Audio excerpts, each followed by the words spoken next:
Ladies, gentlemen, lords, on behalf of the Luhana Community North London Committee, Happy New Year to all of you, and thank you for joining us. I believe there are people from all around the globe this evening. To begin with, I would like to welcome the following distinguished guests who have taken the time out of their busy diary to join us this evening.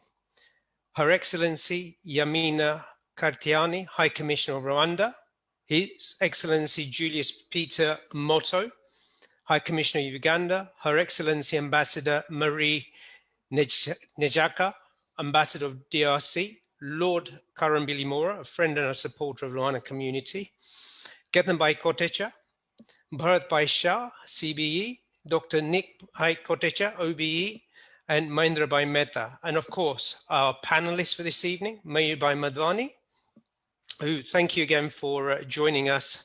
I know you were meant to be in India and you rescheduled accordingly. Ken Bhai Giami and Vimal Bhai Shah. Thank you.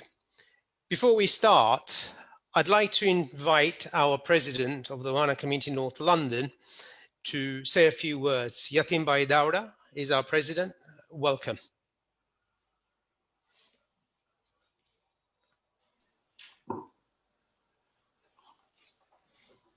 Good morning, good afternoon, good evening. Good morning to those from USA, Canada. Good afternoon to people from UK, and good evening to people from the rest of the world. Today, it's my really honor and privilege to welcome you all to today's event. As a president of Luhana community, it is really nice to see so many of you joining us. For those of you not familiar with Luhana community in North London, it is one of the largest Luhana community in UK. And if you want to know more about it, you can join us on MATV today at 7:11. The whole feature is on LCNL, and I'll be there with some of my colleagues talking about LCNL. So if you've got nothing to do after this event, you can join us on MATV. It's interesting, on 5th, that is 2 days ago, one of the newspapers in Mumbai had a quite fitting information they published in their bulletin out there. It states, UK living 27 European Union countries has biggest opportunities to do business with India, and which has 29 states and 7 union territories. Let alone, Britain has Commonwealth to the business. There are 54 countries in Commonwealth, in Africa, Asia, America, Europe, and the Pacific. Commonwealth countries are diverse, and they're among the worst, biggest, smallest, richest, and poorest countries. As you appreciate, that's quite fitting for our today's event. So it's me great pleasure, really, this event is organized by LCNL Link Team, is one of the teams within LCNL to promote the global businesses or opportunities in Africa.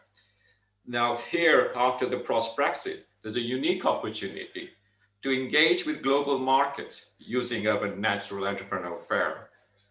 LCNL Link Team has selected Africa as one of its first market to address, a continent with so many members are so familiar with that. Specifically myself, because I was born in Uganda, very close to Mayur Bhai. In doing so, they have invited Lord Dolar Popat, the Prime Minister Trade Envoy, to show today's presentation. I'd like to take this opportunity to thank Lord Dolar Popat, assisted by Amit Jogia, the 3 panelists, and the Link team, Sanjay and Jeet, and other members are working behind the stage. I'm real grateful to those. I now hand it over to Sanjay to take it forward. Thank you all for joining us. God bless you. Thank you, Yatim Bhai, for that introduction. And as you say, many of us have an affinity to Africa, having our forefathers, etc., who went across. Whilst on the topics of thank you, let me start by thanking the Link team, because without the team, clearly these sort of programs do not come together. And within that team is Sarju Kotecha, Amit Karia, Amit Chandarana, Ronak Pau, our YLS chairman, Young Luhana Society chairperson, Krishan Pau, Jeet Rugani, and me, Sanjay Rugani, alongside our president, Yatim Bhai Dauda. with Lord Popat on what we, in terms of talking about the topic of Africa, we believe with Lord Popat, we'll be having an exciting topic of realizing the potential of Africa, especially as we are now heading into a post-Brexit situation and a post-COVID scenario. COVID obviously has affected many of us around the globe, and this clearly allows us or makes sure that we expand our horizons. Luhana community is a global community, as we all know, which spans from India, UK, US, Canada, Africa, particularly in terms of East Africa, with margins in every corner of the world. We're an incredibly hardworking, well-educated, and a successful community making a positive difference wherever we settle. This is even more prevalent with the new generation of Luhanas. Africa has always been a home and a key base for Luhanas, and indeed many Asians from India. And over a century ago, it was Mayur Madhvani and Nanjibai Kalidas, and dare I say, alongside perhaps many of our forefathers who left the shores of Gujarat in search of a better life. But of course, Mujibai and Nanjibai, they went out, established phenomenal businesses globally, and were the most successful cornerstones of our community to creating multinationals. This success was replicated by many others in the US, in Canada, and other parts of the world, clearly, and particularly here in the UK, where we all ended up, in as far as including when Idi Amin unfortunately expelled a lot of our community. As many of you know, and may be aware, Lord Popat has been a great advocate for the Luhana community. He coined the phrase, and I will read it if I may, that in numbers, Luhanas are beneath contempt, but in contribution, beyond compare. We could therefore think of no one better at this moment to come and talk to us about essentially the opportunities in Africa, as in view of his position as the trade envoy under Boris Johnson's government. By way of a background, Lord Popat is currently the Prime Minister's trade envoy to Rwanda, Uganda, and in September, the Prime Minister Boris Johnson extended Lord Popat's brief to represent the Democratic Republic of Congo. Africa is a key market for the government after appointing 12 trade envoys to serve Africa. Lord Popat has been a lifelong supporter of Africa, having been born in Uganda. He came to the UK after being expelled by the brutal dictator Idi Amin. Like many Luhana members, he worked hard and led a successful 30-year career in business and corporate finance. He was appointed a peer in the House of Lords by David Cameron in 2010, almost 11 years ago now, making him the first Gujarati to be appointed as a Conservative benches. Lord Popat later went on to become a Prime Minister of the Crown for Business, become a Minister for the Crown for Business and Transport. Lord Popat has served 5 Conservative Prime Ministers over 40 years, from Margaret Thatcher to Boris Johnson. He continues to serve Boris Johnson as a trade envoy to promote a truly global and outward-looking Britain. Lord Popat has been a key supporter of the community, having written a report on the aging population, which was requested, he write, by the LCNL. He's truly an admirable Raghuvanshi. And for those who haven't already, we would recommend you read his book, A British Subject. By the way, Lord Popat, I'm still waiting for my signed copy that you said you're going to send me. But without further ado, I'd like to invite you, Lord Popat, to present Realizing Africa's Potential this evening. Thank you for joining us. Thank you, Sanjay, for that introduction. And I promise you, you will get your copy very soon. For me, it's an honor and a privilege to address forums such as this in this new world we are living in. Post-COVID-19, the world will not be the same and should not be the same. Nobody knows where we will be at the end of this journey.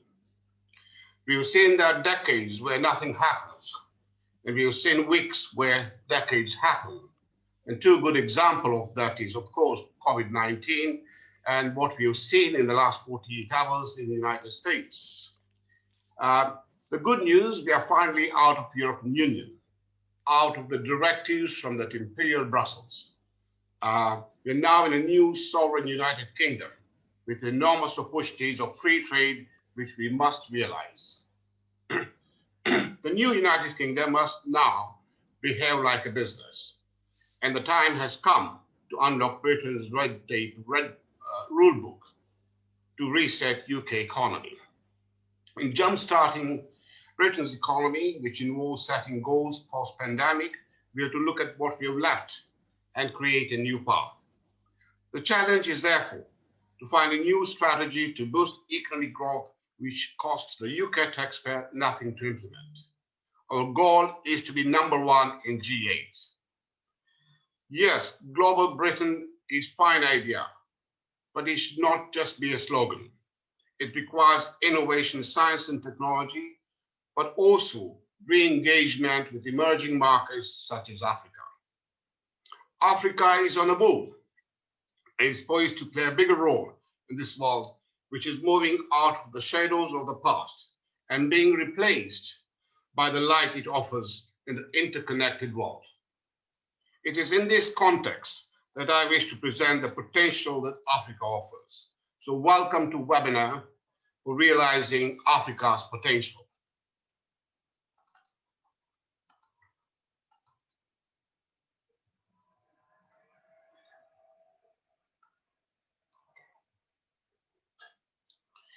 Great.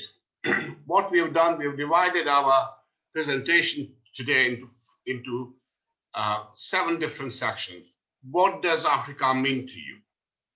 Demographics of Africa, economic trends, UK-Africa relationship, COVID-19, the role of Trade Envoy, and something you haven't heard of in the past is the secret of this country, is what we call UK export finance.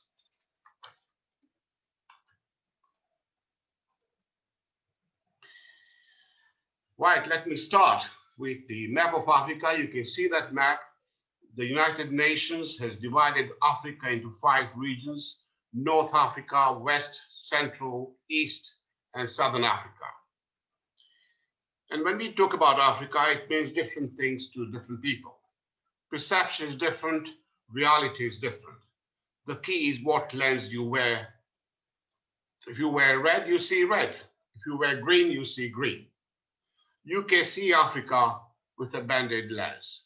And I say this because my experience of having traveled throughout the United Kingdom and meeting large number of UK businesses, they've seen Africa with a band-aid lens, a continent that's begging for money, a continent that needs our aid, a continent with tribalism problem, a continent with dictators, corruption, not transparent enough. So they've seen Africa with a band-aid lens, but they don't realize we are dealing now with a new Africa. Africa has transformed so much in the last 4 decades. With Brexit done, time to look at new opportunities available in Africa. It is time that we now get really involved, have the political will to work with Africa.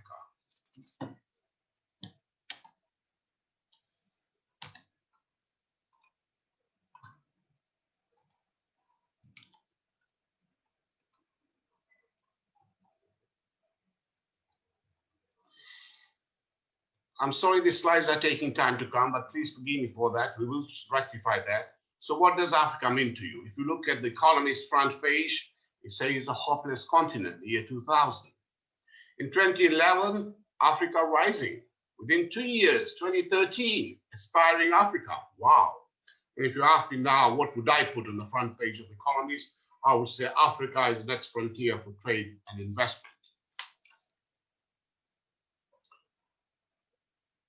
Now look at the true size of Africa, 54 countries, which covers a landmass of 30.37 million square kilometers, which is larger than China, United States, Western Europe, Japan, and India put together. So it's amazing size. Quite often people in this country, there's a common perception that Africa is one country, but Africa is not one country, it's a big continent.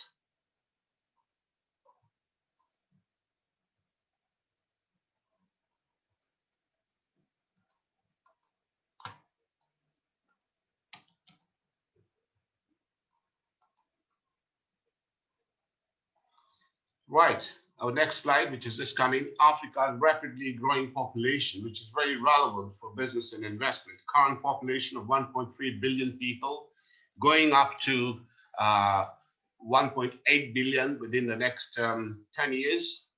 But in summary, the African population by 2050 will be more or less double. Now, as population goes up, demand goes up. Therefore, we need consumption, goes up as well. We need consumable items, healthcare, education, infrastructure, financial services, telecommunication.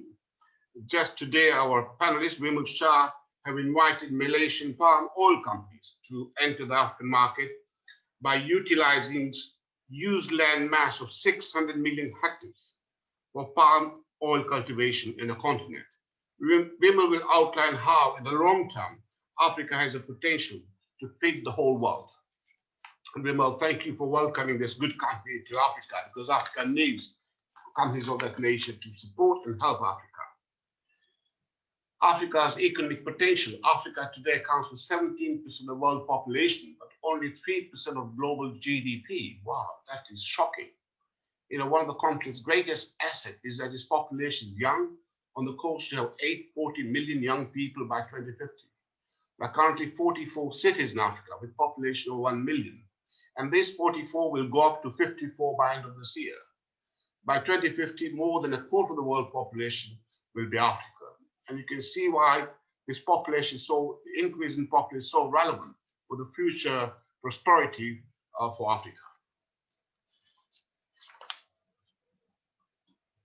Africa's economic potential. 6 of the fastest growing economies, fastest growing region in the world, combined GDP of roughly 6.61 trillion in 2019, contains 30% of the world's minerals, and I'll talk about minerals later on, why minerals is so important for all of us in the next 20, 30 years. It's the second most attractive destination for foreign direct investment. Number 1 is Asia, and number 2 is Africa. And Africa, you won't believe, has the highest proportion of entrepreneurs in the world.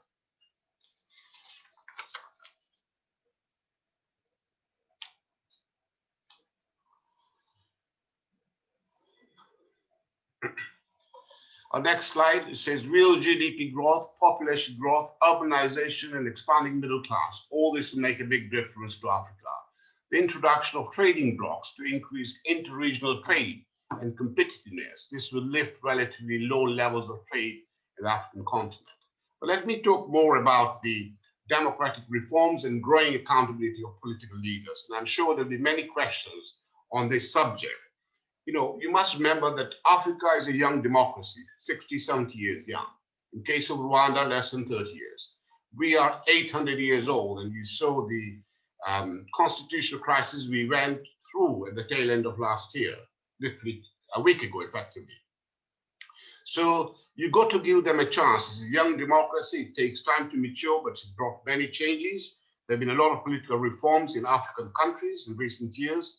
It's not a perfect democracy or rule of law. It's improving. A recent example, we can see election in Kenya were challenged by the High Court, and Uhuru had to go again for election.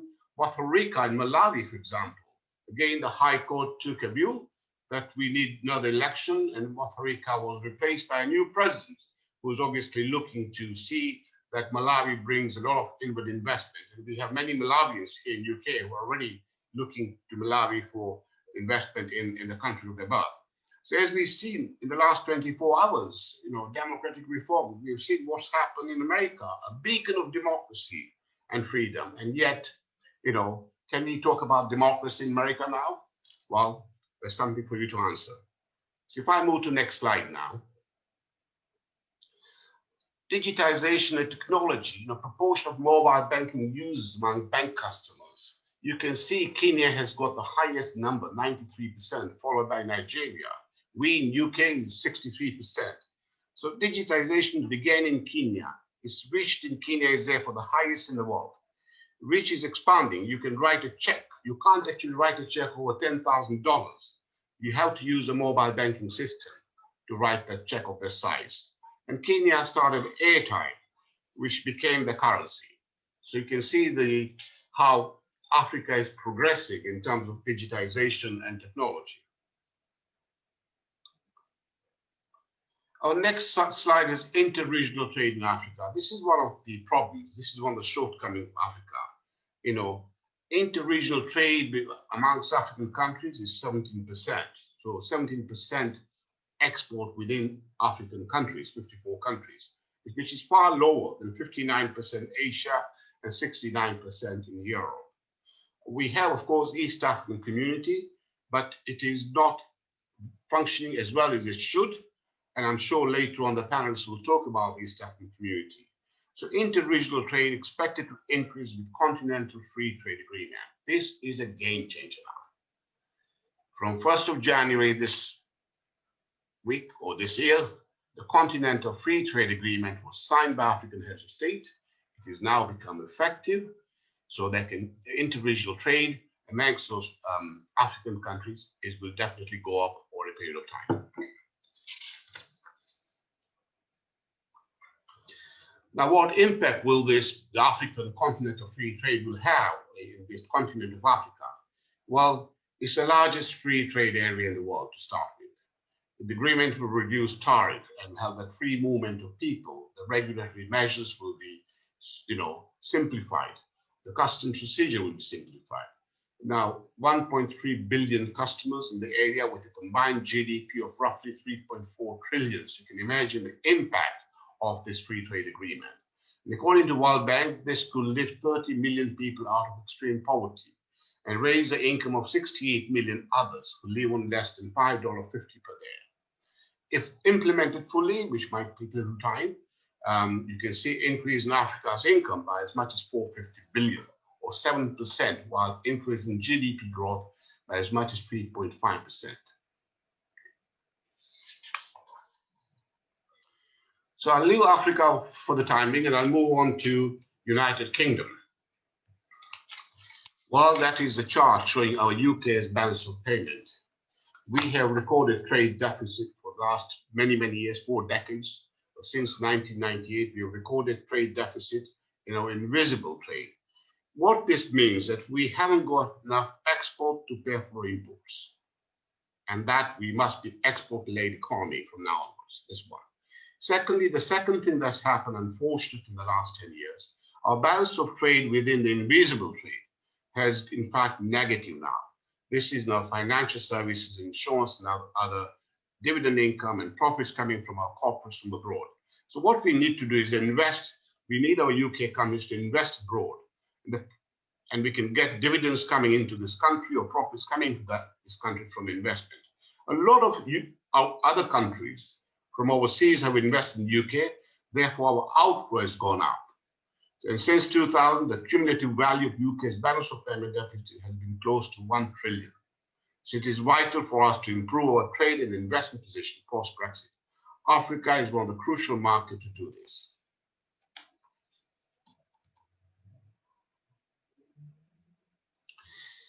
These are the 2 quotes from Emma Wade-Smith, who is our Her Majesty's Trade Commissioner for Africa and the Department of International Trade.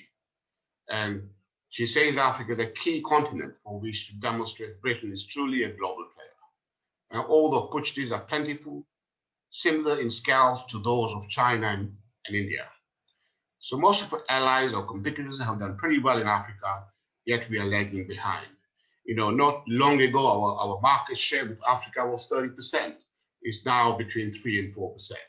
So something has gone wrong in our system that we have lost a huge market share in our trade and investment in Africa. Greg Hans was the Minister for Trade Policy. He wrote in January when we had UK Investment Summit in London, we are taking seriously the very special real relationship that we have with Africa. And for too long, Africa has been overlooked and undervalued as a trading partner, and we've got to change that. At the time of former Prime Minister Theresa May, who visited Kenya, she said, whilst we accounted for just 3% of all UK goods and services exports, compared to Europe, whose lion's share was 54%. So where are we going wrong? Why are we missing the opportunity? We have a huge number of African diaspora living in United Kingdom. I think we have a great opportunity to change that, to make it better.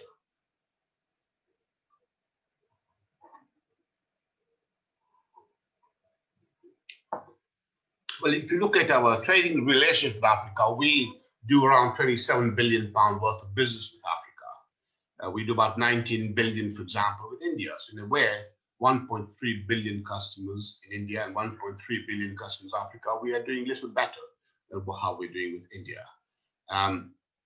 In 1970, 16% of Africa's total imports were UK. That dropped down to 7% in 1998, and currently 2% of Africa's total imports are from us. So our role as export to Africa has declined over the last 2 decades. We are now the 13th largest exporter to the continent, and we were number 1 again not long ago.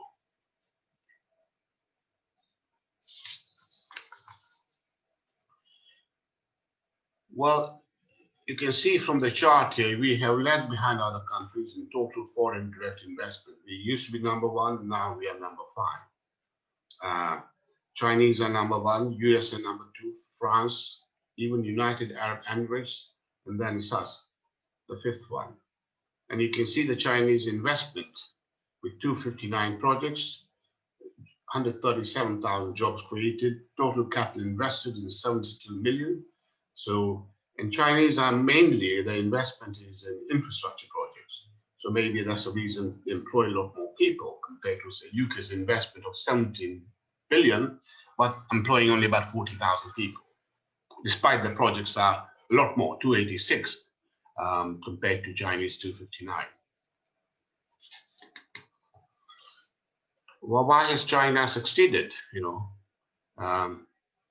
Because they've woken up with Africa's immense potential. China, for example, I'll talk about it in a minute, but China is there, with the Belt and Road Initiative, building vast infrastructure projects expecting huge returns.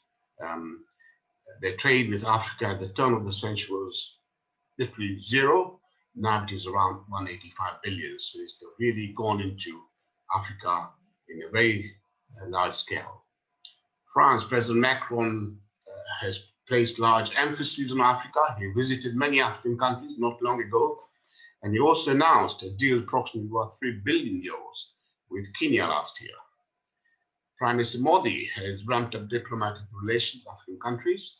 In fact, they opened 18 new embassies, and he visited Africa year before last, including Rwanda and Uganda. And next year, with the CHOGM meeting to be held in Kigali, Prime Minister Modi will be there as well, meeting African leaders. So India has become very proactive.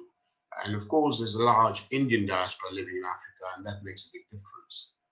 The United States, President Obama invited all the heads of African states about 6 years ago to see what more US can do to increase investment and trade with Africa.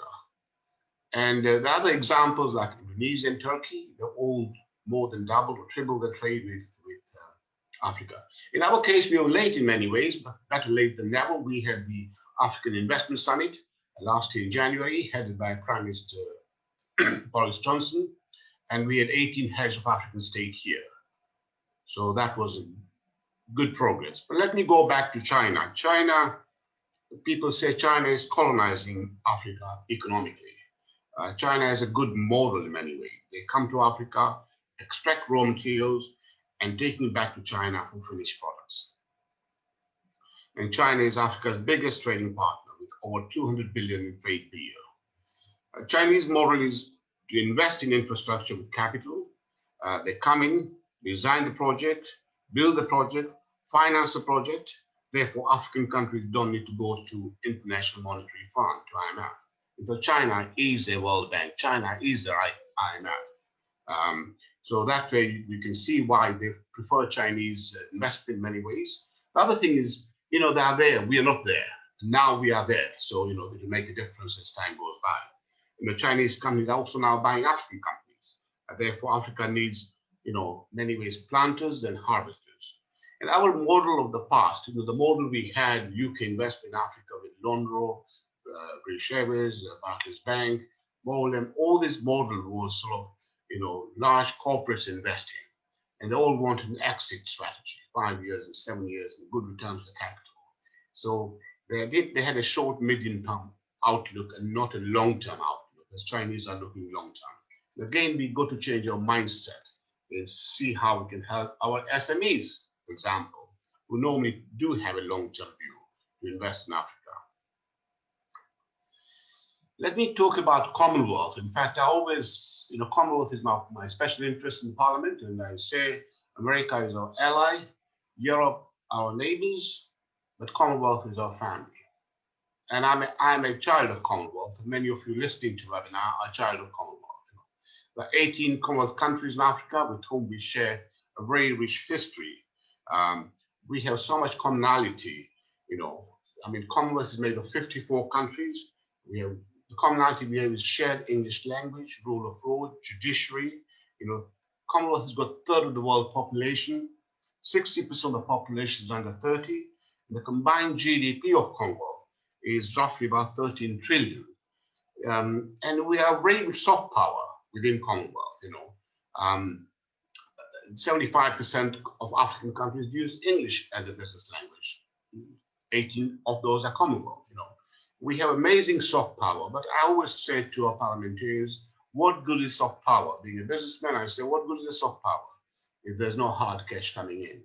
The Commonwealth is an area that we have a huge potential to trade. In fact, within those African countries, one doesn't have to search far to see the trust of our famous football club, Arsenal.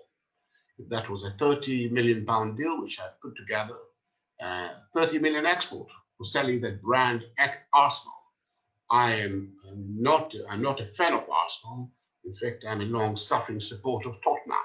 And people wondered why I took Arsenal to Rwanda. But there you are. At the London Stock Exchange, we are the largest financial center in the world. Has 122 African companies listed with over 143 billion aggregate market capitalization, more than anywhere else in the world. So London is an amazing city. The whole world wants to come here. They want to invest here. They want to be part of the global trade.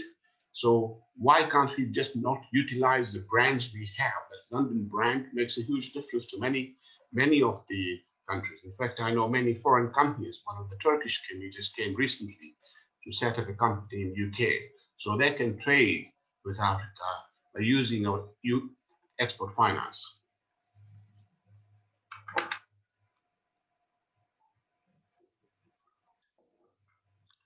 Well, I'm sure there'll be some questions. What are the areas where you can invest in Africa? Well, mining is one of them. And mining is not something, the payback period is very long. You talk about 5-7 years. Okay? Renewable energy, horticulture and agriculture. In fact, I took an agriculture delegation to Uganda last year, and we visited Kakira to show their agriculture plant in Kakira. And 2 people from the Lohana community joined me, the customized fruit solution owned by Jay Thakra. And Mukesh and his son, Rajiv Lakhani, they joined me, Paul's Fruit and Veg. Both companies are now doing business with Uganda. And I also took them to Rwanda, importing fruit and veg from Rwanda. They made a start. I'm sure that will grow. And one of the difficulties of importing fruit and veg from Uganda or Rwanda was the cargo issue, which I'll talk later on. Of course, infrastructure. Colas UK, one of the UK countries, now building international airport in Uganda. Then we got oil and gas. Total UK, a FTSE 250 company, found oil and gas, and basically they sold out to Total and Sinopec, Chinese company. Pharmaceutical and health. I know Bharat Shah, the chief executive of Sigma, is looking to invest in Uganda, and Nick Kutecha, who is more or less there now in Uganda, born into pharmaceutical, to invest in Uganda. Of course, manufacturing, and then what we are good at, financial and other professional services.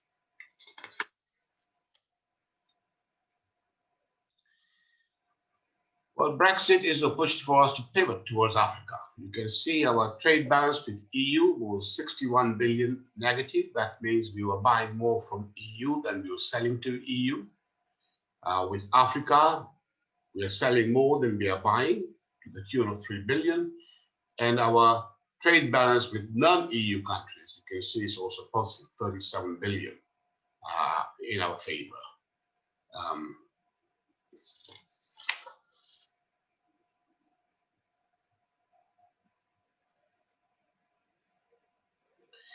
Great, COVID-19, in fact, has affected all of us throughout the world, every family, every country, every continent. And the African governments implemented containment measures from late March to reduce the spread of the pandemic. In fact, whilst the rest of the world has, we're all going to have severe economic effects caused by this COVID-19, but in case of Africa, it's experiencing its first recession in 25 years. The World Bank estimates COVID-19 will push 27 million Africans into extreme poverty. Africa's COVID-19 death toll is roughly 54,000 as of 6th of December, which is low. But the continent accounts for 17% of the global population, but only 3.5% of reported COVID-19 death. Now, they've done well, which is good compared to us and many other countries in the world. Or maybe their numbers are low because they've got young population, and maybe they haven't got a proper reporting system of this. But overall, Africa hasn't done bad with COVID-19 in terms of infection.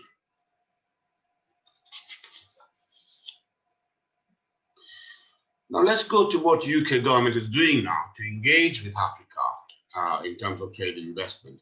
Firstly, we've expanded our trade envoy program to cover more African countries. We appointed 12 new trade envoys last month. In fact, as Sanjay said in his introduction, that they've extended my brief from Rwanda and Uganda to now DRC in September of last year.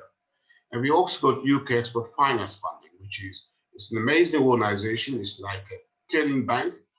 It's there to support and help. 50 billion available to support UK exports in developing markets. And last year, we provided 4.4 billion to help 339 exports, supporting roughly 47,000 jobs. We also got more people. When William Hague was the foreign secretary, he opened more embassies in Africa. And now we've gone one step ahead of that. The Department of International Trade, with our Foreign Commonwealth Development Office, we have footprints in 23 African countries, and we have got area director in all of those African countries working for the Department of International Trade. And of course, with UK-Africa Investment Summit to mark the new dawn in relations.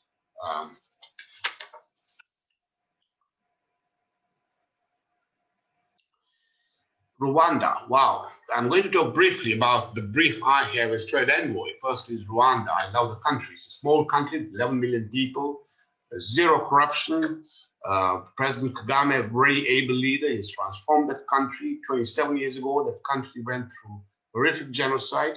1 million Tutsis were killed by Hutus, and President Kagame is now working hard to rebuild the country from scratch. And it's got an average economic growth of around 8% over the last 10 years. It's Africa's highest ranking in the World Bank Ease of Doing Business Index. In fact, Rwanda is ranked 36 in the world out of 186 countries. It's ranked number 2 in Africa after Mauritius. So you can see the ease of doing business, the attractiveness of Rwanda for people to come and invest. It's the cleanest, greenest, and the safest city in the world. It has positioned itself as a technological hub. It has emerging manufacturing base, and has plans to become the region's financial center.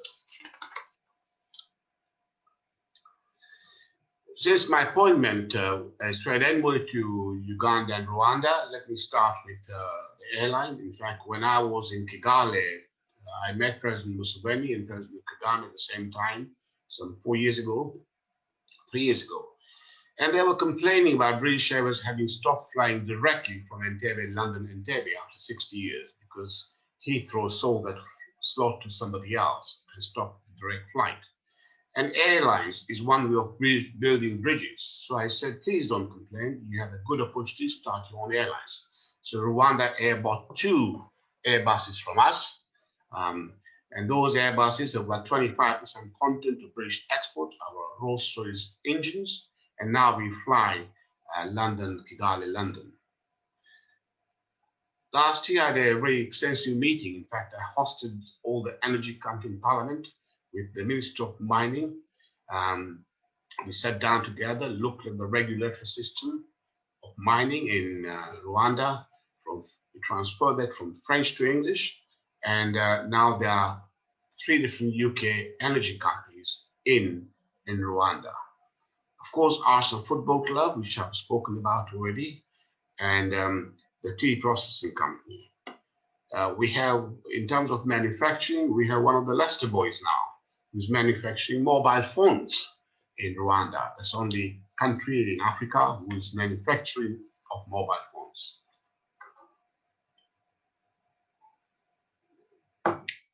Let's go to Uganda now. There's another country that I look after, is Prime Minister's Envoy. And Uganda is known to many of these participants in this webinar. Of course, I welcome Uganda's High Commissioner UK, who is actually in Kampala electioneering, but he's on the webinar listening to our discussion. And there are many British Indians now living born in Uganda, like myself, living here in UK. Uganda is the size of Great Britain, in fact. Churchill described Uganda as a Pearl of Africa, a predominantly agricultural nation. 60% of the people in Uganda work in agriculture. It's one of the fastest growing countries in Africa under President Museveni. And Uganda aims to achieve an annual economic growth rate of about 8.4% by the year 2025, and attain that middle class income status by 2040. And I'm glad, in fact, for one of the first few Indians, Sanjay said in his introduction, was Mayur Madhvani, literally about 100 years ago, and Nanji Kaldas Mehta, the 2 pioneers. They inspired many others to come to Uganda and set up businesses in Uganda. So I think they are the 2 original British Indians, or Indians who came to Uganda to really kickstart that Ugandan economy.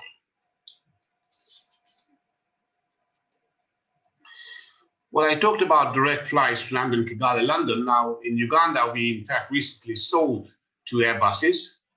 Again, 25% of that Airbus's content is UK export. Our engines, our suits made in Wales. And President Museveni has now set up Uganda Airlines. Those planes were delivered last week. I was supposed to be there in Paris to fly to Entebbe, but because of COVID, I didn't go. But those planes have been delivered down the tarmac of the Entebbe airport. And hopefully from 1st of March, we'll have a 7-day week flight from Heathrow, Entebbe Heathrow. We're also doing the Mambwe Industrial Park with the help of British government and UK Export Finance that will create about 50,000 jobs to help manufacturing companies to come into this park.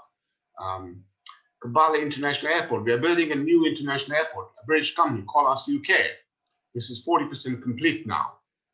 And again, we did with the finance of UK Export Finance. And I want to tell you a small story about this. In fact, when Colas UK quoted the price to the Ugandan government, and we quoted, we were 30 million more expensive than Colas, then Chinese company.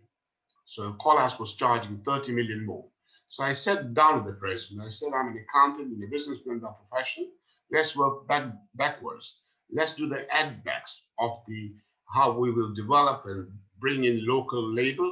We will upskill people. We will train and develop in areas like plastering and bricklaying and all that. And we'll be employing 5,000 people. The tax revenue you will receive, we work out cheaper. And he stood up thinking he's going to ask me to leave the room. He stood up and says, let's shake hands. And I shook hands and we got that contract. And there are many other post-harvest equipments we're doing. We're doing Kampala infrastructure development. We're doing solar power water pumping system. The East African crude oil pipeline. This was a UK company, Tullow Oil, FTSE 100, FTSE 250 company that found oil in Uganda.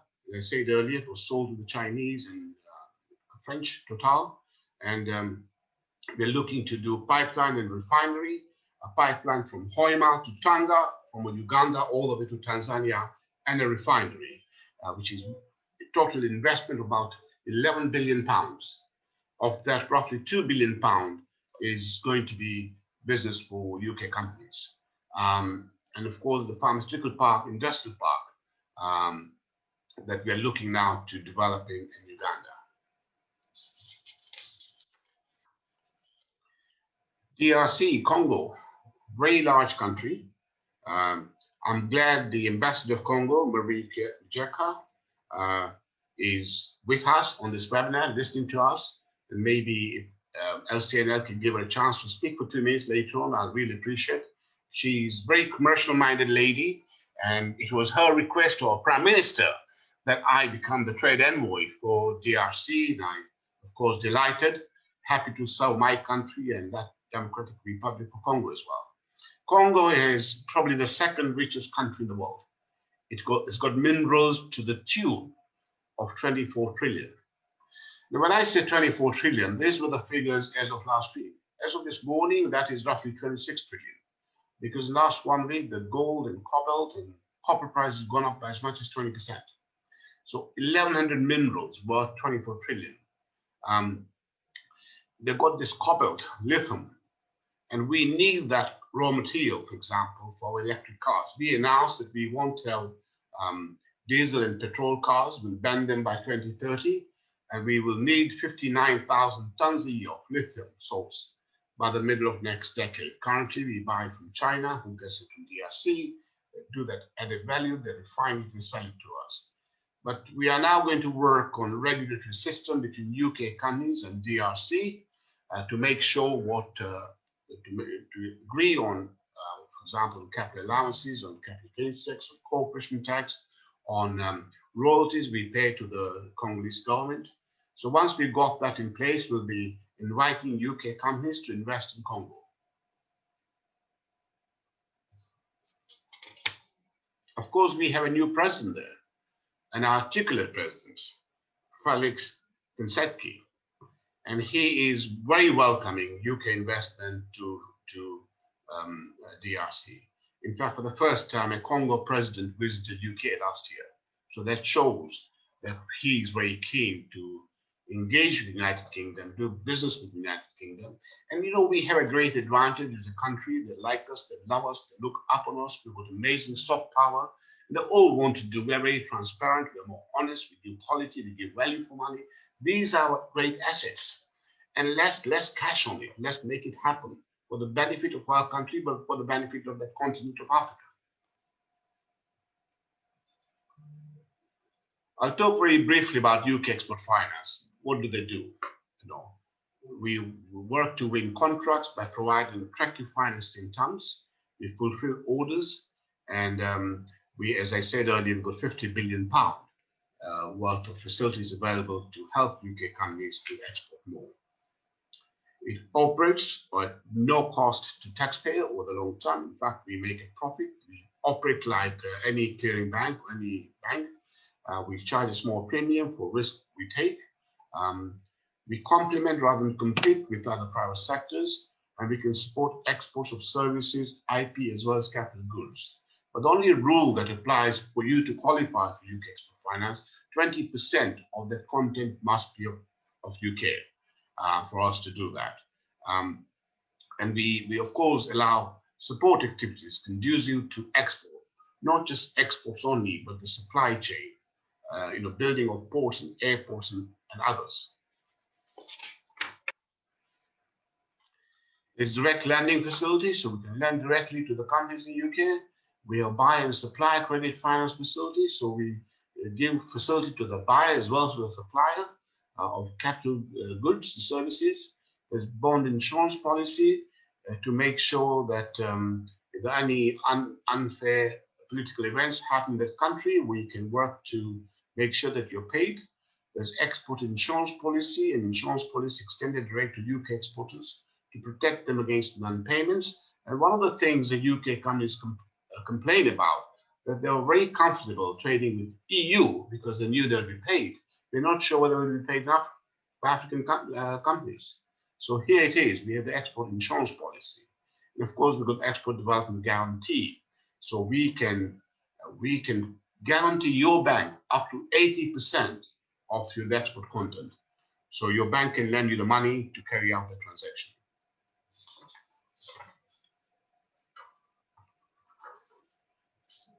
So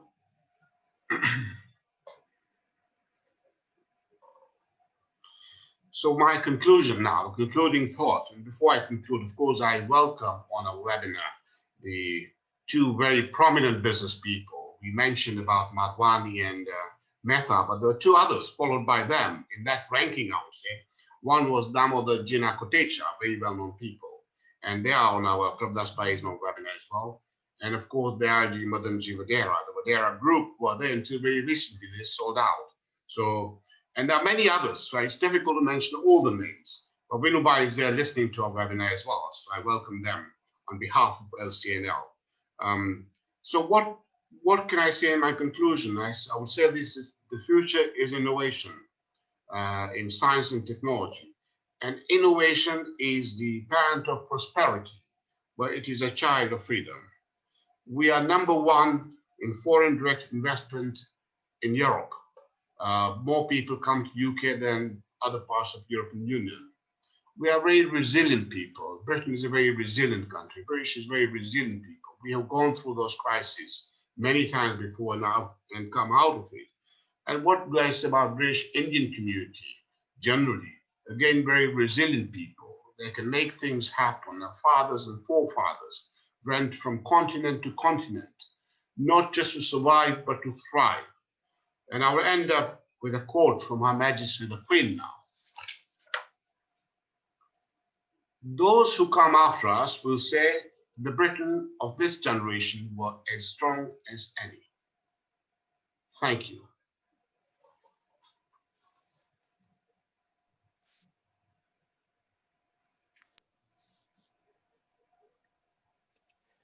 Lord Popat, firstly, let me say thank you very much. It was a truly fascinating presentation, and I'm confident you've stirred many emotions in many people, especially my father, I've got to say, who is from Zanzibar. So, and I think that's the same as many people that are listening on the call. But I've got to say, it's obviously opened a lot of people's eyes, and it's obviously fairly easy to see your passion stems from obviously your background and where you're going. But what I've got to say is that, firstly, we're proud of you and your role in supporting this great country's interests outside of the UK. I think from all of us, we say thank you very much for the service that you're doing and for being a beacon for Lahanas, Gujaratis and Asians across the UK. So thank you very much indeed on that. We've had a lot of questions come in. So we're going to try and get through all of these questions as best as we can. We'll try and aggregate some of the questions. So we do appreciate all of you for writing in your questions. So Lord Popat, before I introduce our guests, actually, I have a couple of questions directly for you, if I may. They're going to be direct because they are coming direct. So the first question I've got is from Ramesh Kagram. What will be the assistance you intend to provide the countries you have identified in Africa to support their exports or various products to Great Britain, particularly on import tariffs, especially import to Britain of agricultural products where Africa needs strong support? Well, I mentioned earlier, we have what we call UK Export Finance, which gives the support that's necessary. Quite often their own banks might lend the money and we will guarantee up to 80%. So that support is there. And we have, in fact, earmarked 50 billion in that section, in that sector, to help UK importers and exporters. It's quite a sizable amount. And I think this is a more poignant question, and we will echo this same question to our guests afterwards. But a question's come in. This one is from Nilesh Luka, and I'm going to paraphrase it. I think it's simple to say, but why now? Why Africa now? Africa's been there for so long. You know, what has changed? And why is this opportunity more poignant for us to be made visible of at the moment? I think it's a very good question, very relevant. Why Africa now? What happened to us 40 years ago? Well, I can answer that in two sections. Firstly, since Africa got independence, Africa has gone through turbulence, you know, coup after coup, dictators. Africa didn't have money to pay, and of course, didn't have the transparency. And I said we are dealing with new Africa. Africa has changed so much in the last 40 years. That's part of the answer. The second part, from our perspective, we were too continental. We saw nothing outside European Union. And you know, our UK companies who are visited quite often wanted easy option to trade with Europe. They know they're going to get paid. and full stop. So we became very transparent, we became very confident that we will be able to trade with Europe and nobody else. So I think we have waken up with the idea that Africa is moving in the right direction. We need to help and support Africa, and we can do a lot better post-Brexit with Africa. So I think this is fairly keen to say it's not just about investing through nostalgia, it's investing through numbers and metrics. You really are seeing the opportunities there. I have to ask Sanjay, if I can, before we introduce our first guest, you were born in Africa, is that fair to say? Absolutely. Or I wasn't hiding that? And Yeah, it'd be great absolutely. to just quickly hear some of your thoughts. I mean, obviously, our fathers and our forefathers have all come off a boat from India and they've landed on the shores of Africa and they've made their way. And now, I was born over here. So we've obviously traveled the world, but it would be great to understand what your thoughts are quickly. Absolutely, Jida. I was born in Africa. I was born in Uganda, in Kabale, but lived in Tanzania, in Nansho, on a little island. And I'll tell you what struck me whilst listening to this presentation, Lord Popat, is, today in the current climate, be it post-Brexit, pre-Brexit, pre-post-COVID, we're still considering a risk taking as something that is scary. Yet we mention our forefathers, Mujibai and the rest of it, that took this risk without any communication, jumped on a ship from Gujarat, landed in the shores of Africa. And in fairness, some didn't even make it, frankly, and the families didn't get to hear of it. The question I have to ask, therefore, there's one that's come from Navin Hirani. He says, I welcome the new Africa Continental Free Trade Agreement. Whilst it is a very noble idea, the East African community has never worked. What guarantees that the new African Continental Free Trade Agreement will be effective? I mean, that is a fear. Thank you for that question. In fact, Mayur and Vimal are on the ground all the time doing trade within East Africa. I think they'll be the best people to answer how effective is East African community and how effective the African, the new African group that's got together. I think they'll be the best people to answer because they've got first-hand experience in dealing with East African community countries, 6 East African community countries. Well, that sounds like a great segue. So Sanjay, if you could introduce our first guest speaker. Absolutely. The first guest speaker is Mayur Madhvani. Mayur, thank you firstly for joining us. As Dolar mentioned it, Lord Popat, that you were meant to be in India today with your wife, but you stayed behind, so we're very appreciative of that. Just a little bit of background, Mayur Madhvani is a joint managing director of the Madhvani Group of companies, whose origins stretch back to 1914. The Madhvani Group has had substantial presence in East Africa over 100 years, and is one of the largest private sector businesses, contributing up to 9% of Uganda's GDP. Mayur was at the forefront of empowering the risk of Kakira sugar, Uganda's leading sugar producer and symbol of the group's resilience and deep East African roots. Madhvani Group's innovative spirit has seen it diversify from its agriculture and agro-processing base into a vast array of sectors, including manufacturing, insurance, IT, construction and property development, security services, trading, energy, air transport and tourism, and having launched a series of luxury safari lodges in Uganda and elsewhere in the region. Today, the group employs more than 10,000 people and its annual turnover in Uganda alone exceeds $600 million US. Amazing feat. As a family, you've been established now, 100 years plus, and you continue. And one of the questions I would like to put to you at some point during this evening is, how do you manage that in terms of a family business, Mayur? Well, first of all, can I congratulate Lord Popat on his contribution and a wonderful presentation. I think if you look at his presentation on Africa, particularly focusing on East Africa, meaning the countries where he is the Prime Minister's envoy, there are huge opportunities. And one of the most important things he mentioned, which I think we should all take home, is the population of Africa is growing at an incredible pace. And many of us know that the situation in India only some 25 years ago was where we had a huge population. We had a population in India at that time, 2.5% of the population paid tax. Now you take Africa as a whole, and let's focus on East Africa. We have the areas that Lord Popat has been talking about, which is basically Uganda, Kenya, Tanzania, Rwanda, and the DRC, with a total population of about 263 million, say. The medium age of the population in Africa, which some of us don't know, is around 15 years. Can you imagine? It's so young. And if you take the UK, the medium age is 41. So the population is going to be the engine of Africa. And I think the other wonderful thing of Africa, before I answer your question on the family business and how you manage it, Africa has such a great potential. I mean, you find particularly these countries, if we're focused, they're on the equator, most of them. They have a very temperate climate. And for those of us who want to invest in Africa, I think the first thing to look at is it could well be the breadbasket for the world. There are huge opportunities that are untapped.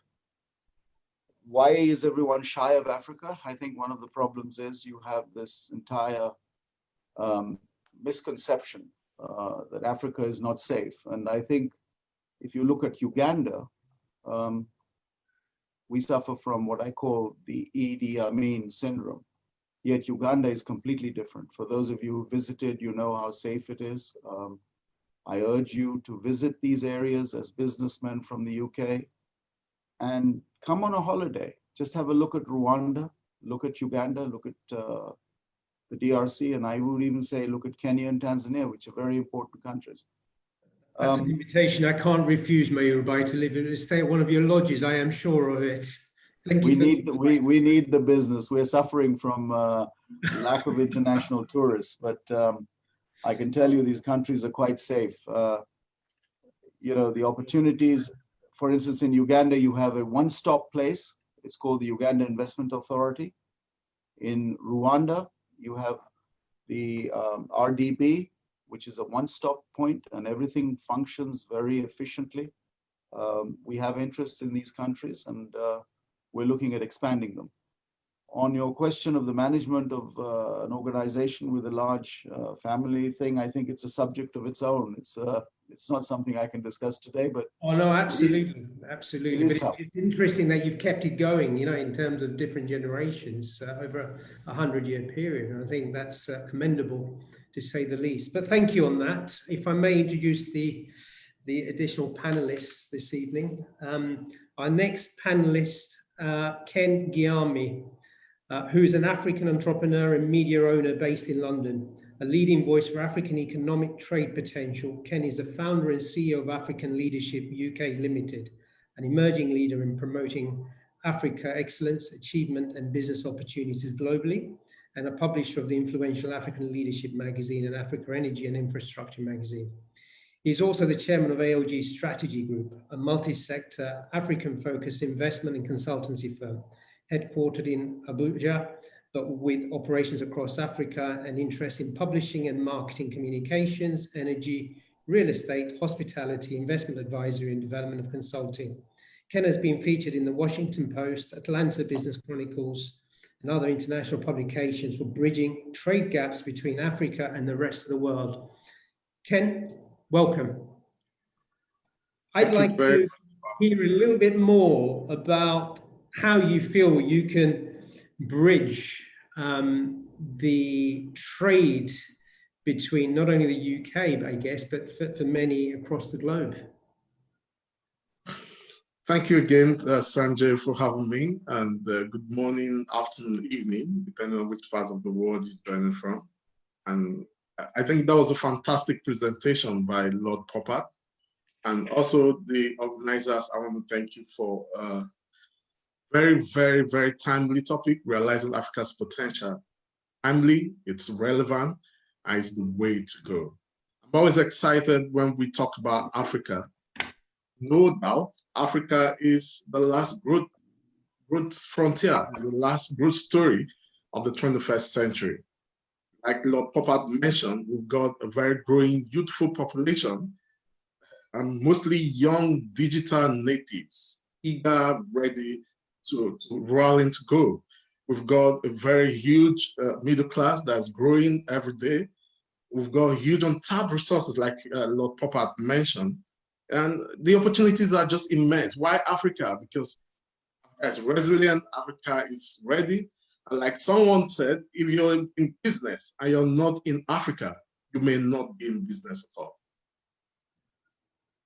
Perfect. Thank you for that. And in terms of seeing how Brexit has now taken place for the UK and based on Lord Popat's presentation, what do you believe are the three segments or potentially the three areas that one could look to invest in Africa?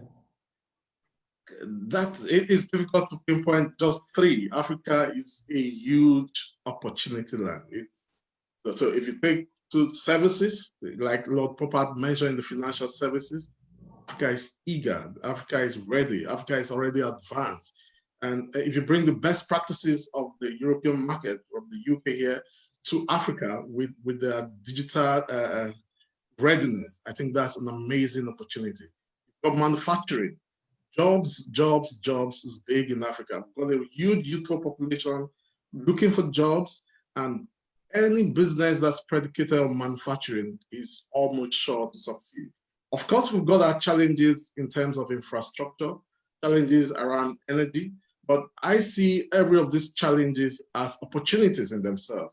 I'm backed with the UK Export Finance, as been mentioned. I think Africa is just the place to go. Infrastructure, manufacturing, services, those will be my top three. Perfect. Thank you for that. On that note, Jeet, may I request you to introduce Vimal Shah? An absolute pleasure. Yes, thanks, Sanjay. Vimal Shah is the chairman of Bidco Africa, East Africa's leading manufacturer of edible oils, hygiene and personal care products, and food and beverages. Bidco has over 60 brands and a footprint in 18 African countries. Vimal is a distinguished global leader who is making an impact differential in all fronts, a believer in growth and a robust economic potential in Africa and considerably its people. Vimal is exceptionally passionate about entrepreneurship and believes living the true spirit, and that is the strong pillar that will move economic Africa forward. Great sentiments to live by. He was born in Kenya in 1960. Vimal went through his education in Kenya, going ahead to acquire an accounting and finance degree, business administration degree from the United States International University in Nairobi. In 1985, together with his father and brother, Vimal built the business, growing the firm Bidco Africa. In one of Africa's largest companies, under Vimal's leadership, they led the strategic growth and expansion that saw entry into Uganda, Tanzania, Madagascar, with manufacturing units to serve a number of key African markets. Vimal, thank you very much. It's a pleasure, an absolute pleasure to have you here. Thanks for that, Jeet. Vimal Bhai, welcome.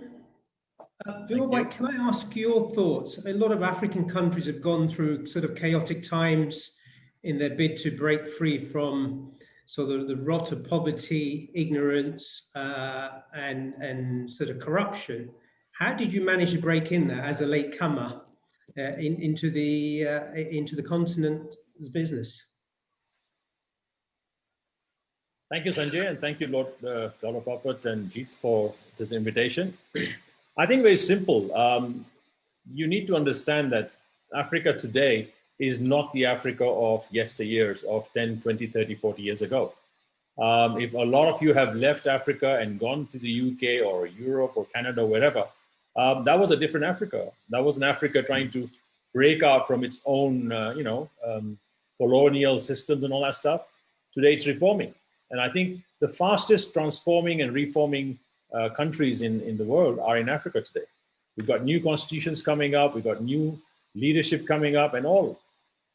We've also got digital awareness and digitalness. We've got fiber optic across the continent available, including last mile. So that puts us at par with New York, London, or wherever. And on our machines, we can see what you see in your countries. And therefore, it's a level up. number one. Number two, I think when you look at where we are going today, I don't see a lot of you older people coming back and investing. I think your children and your grandchildren are the ones who are going to come and invest and say, I need to go somewhere where there is growth.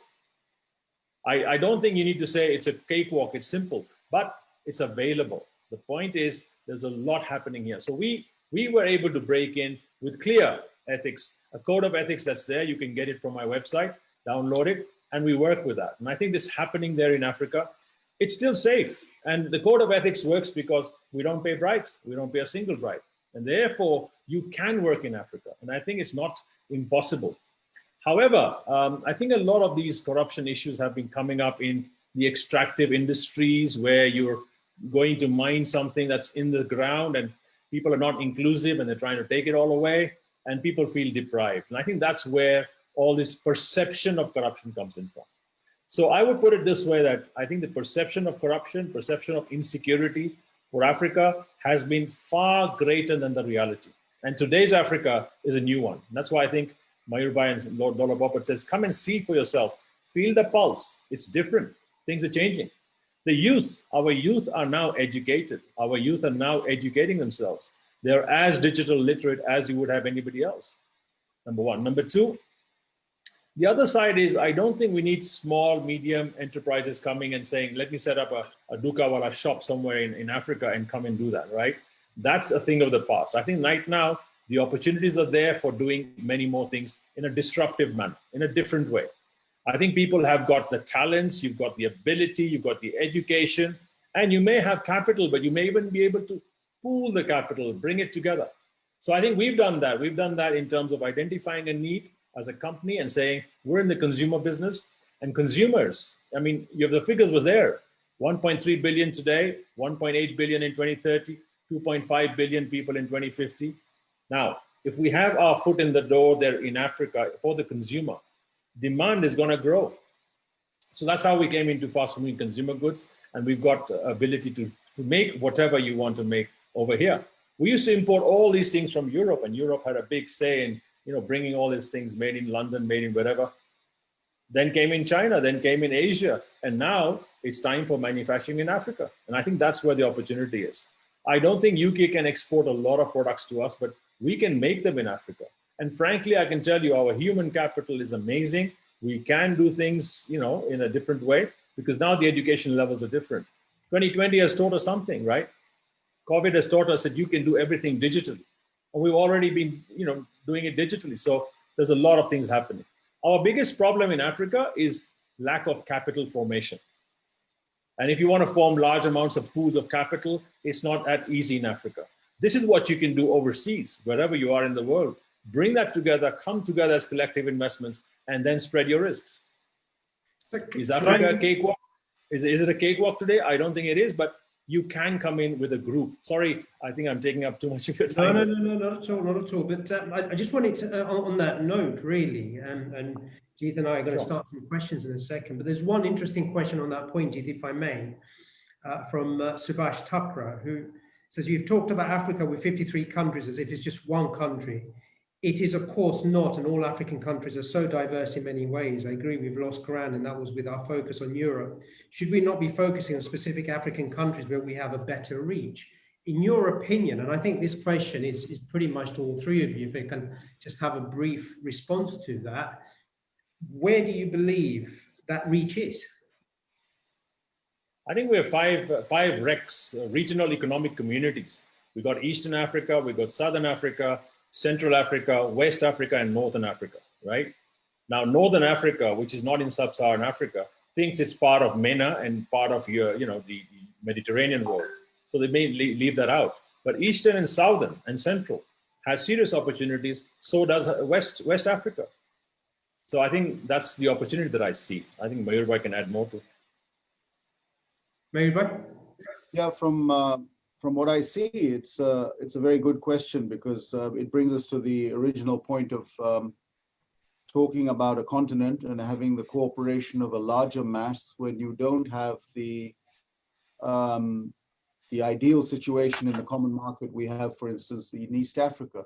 but I agree with Vimal Bhai's comment that, you know, Africa is a very vast country. And if you look at Central Africa, all the indigenous population, they're all Bantu. And from there you have the derivative, and then you have, as you go north, you have the Arabs, and then you have the west part, which is also Bantu. So I think if we focus on a few countries, and I think that's what is happening here, where we have the Prime Minister's envoy looking at specifically the East African community. It's an area where many of us have already had roots in the past, and some of them were born here. Some of my elder colleagues who are probably listening now, they look at this as one of their most wonderful experiences in life. But the whole situation is, I don't know if you're going to raise this whole issue, Sanjay, on the common market. Do you want me to answer on that, or do you want to save it for? We've got a question around that, right, Jeet? I think we can ask. We do, but actually, Mayur, if you're going to go into it, absolutely dive right into it. It'd be great to hear your views. Well, we, you know, we're operating in East Africa, and we have a wonderful thing called the East African Community. And you can set up an industry in Uganda, you can set it up in Rwanda, and you should have access to the markets of the East African Community members, which are basically Kenya, Tanzania, Uganda, Rwanda, Burundi. And even now we have Southern Sudan joining in, and the DRC. So it sounds great, but in reality, we do have problems. Our experience as a group has been that we can't move some of our bulk products. Some of them we can move. There is a kind of pick and choose.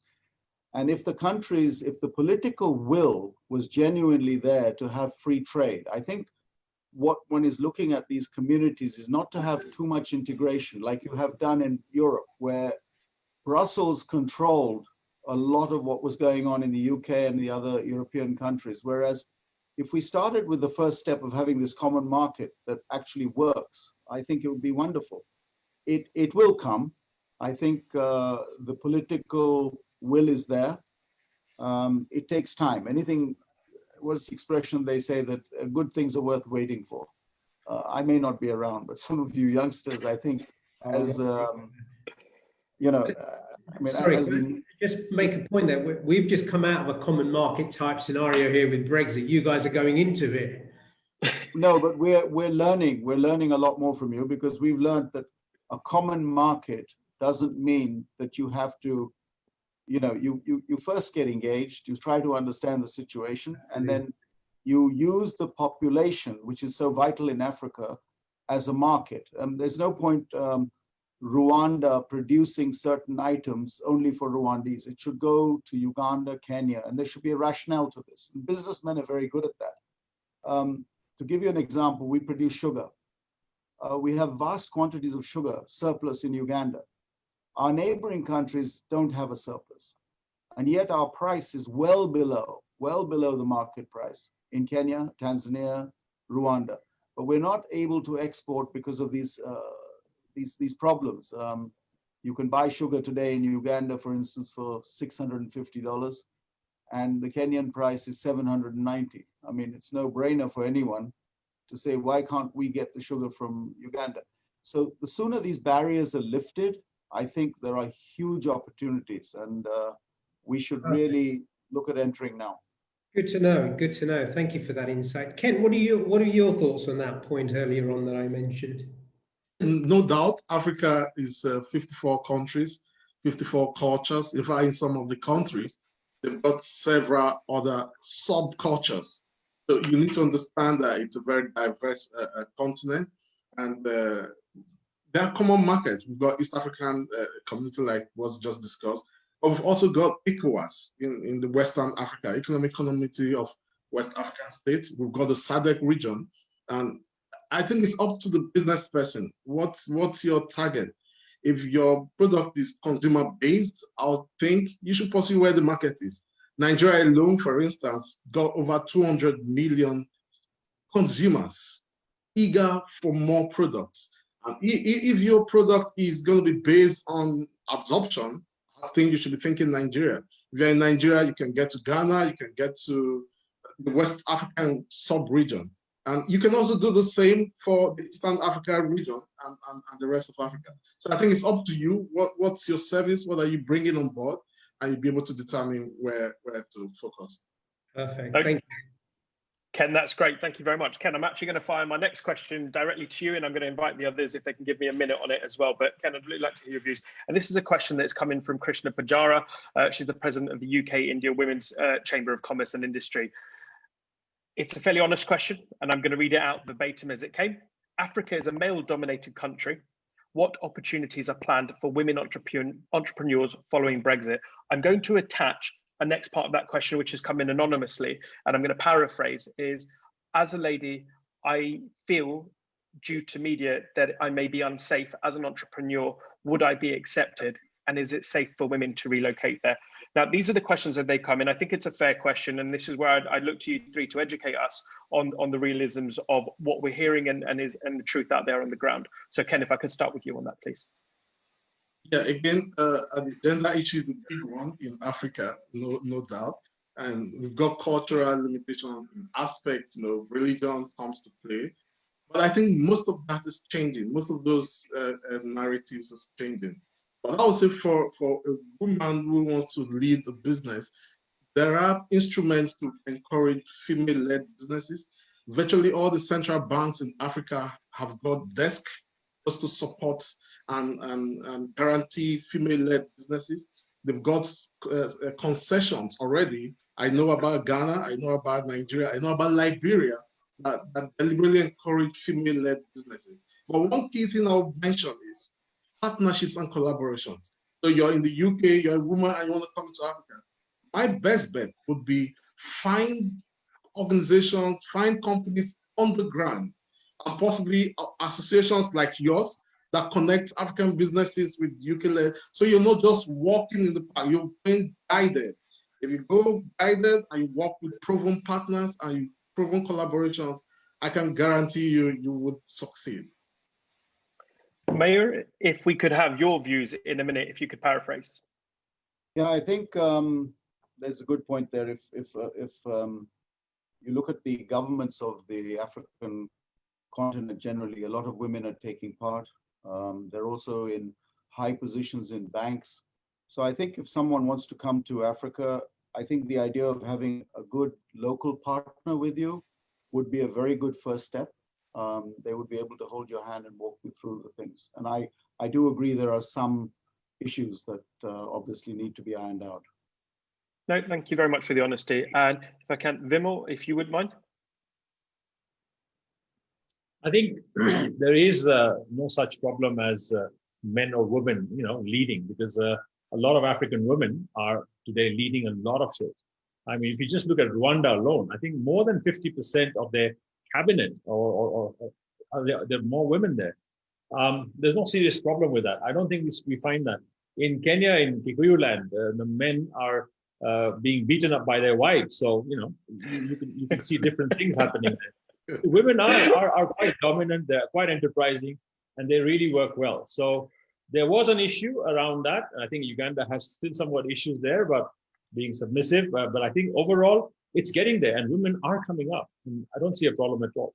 So there's no risk of saying women cannot, come into enterprises. But all I said is you need a different way of coming into Africa. And I just feel that if it's collectively done together with people like Lord Dolar Popat, and you say, fine, let's put it together. And of course, you put up your lobbying up front to say, this is what we do it, how we do it, and spread your risk.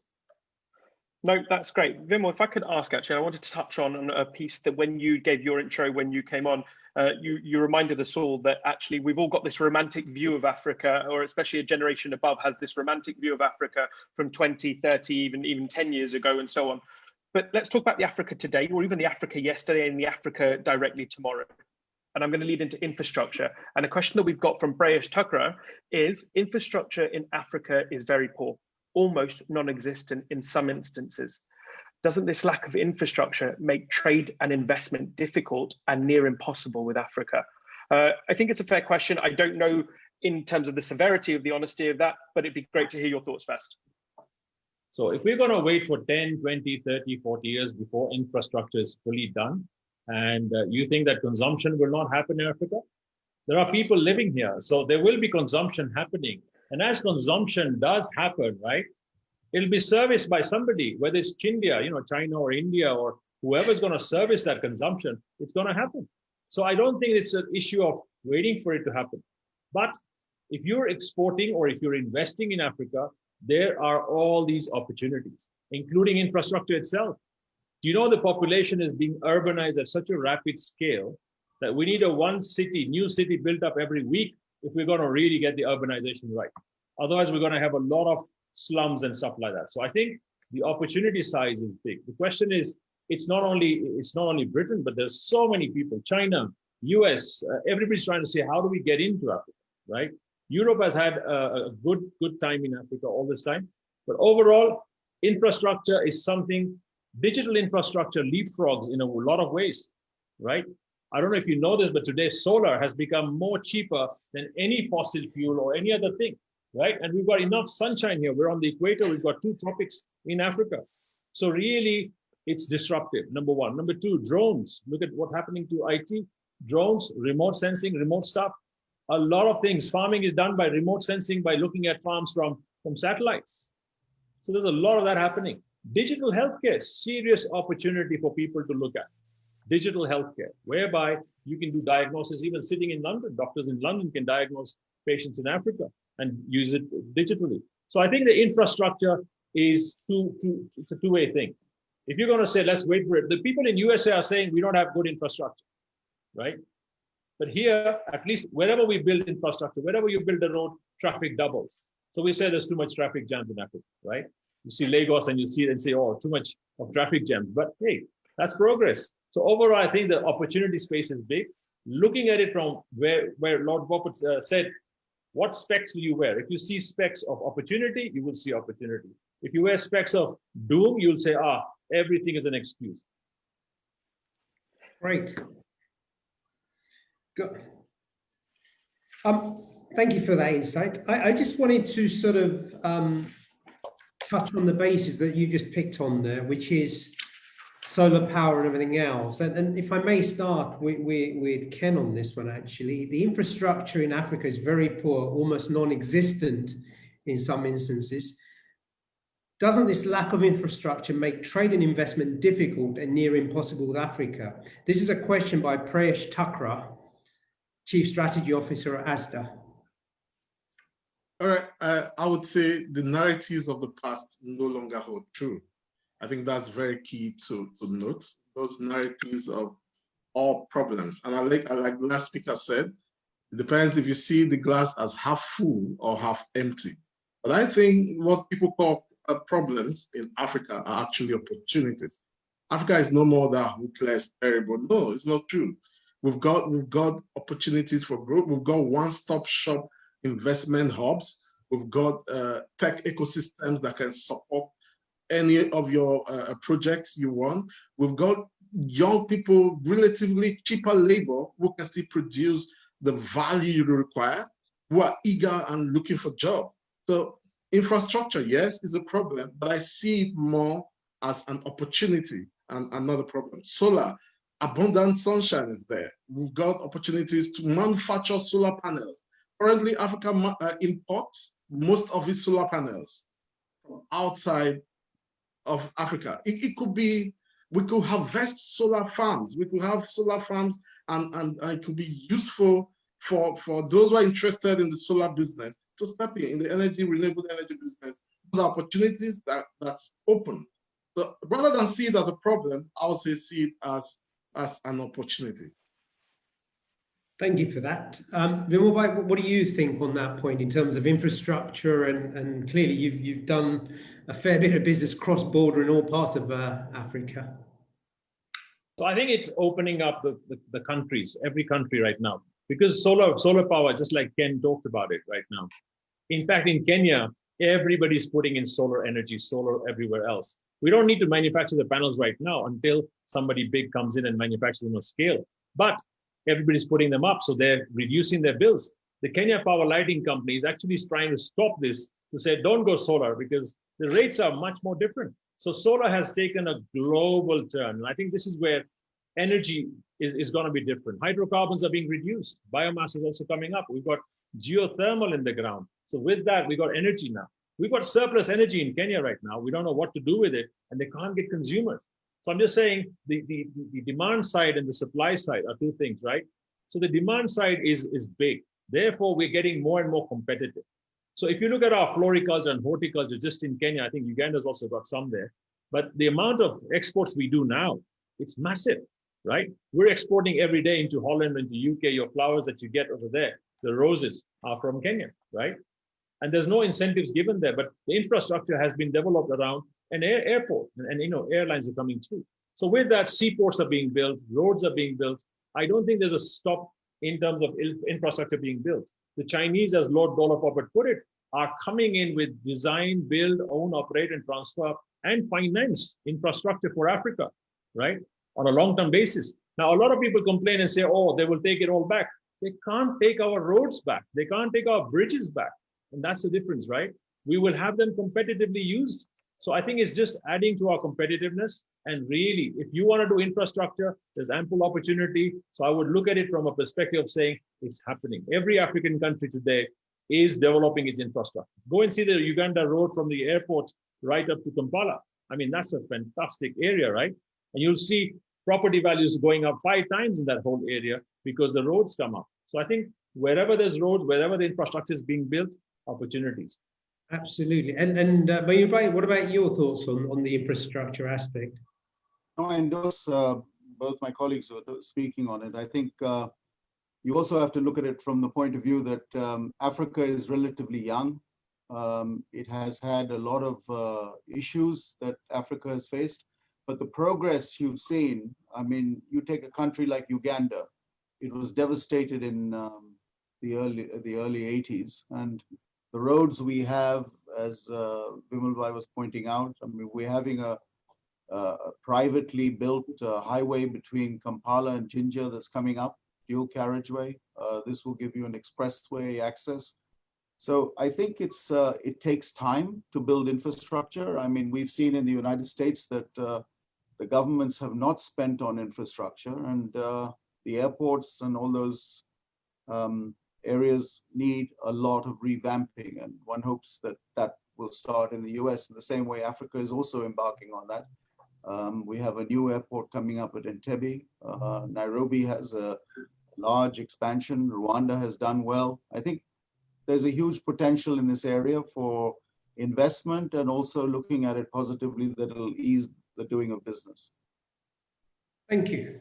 If I can, if I can ask, I'm going to turn this conversation on its head because I think this is a great question that we've got in. He's asked to be remain, we don't say his name, but the question is, what is it that will put the UK in front of the likes of China, India, US, and France for even Africa to consider doing business with us? And the reality of that question is great because we feel as though we're the first in the queue. We're not.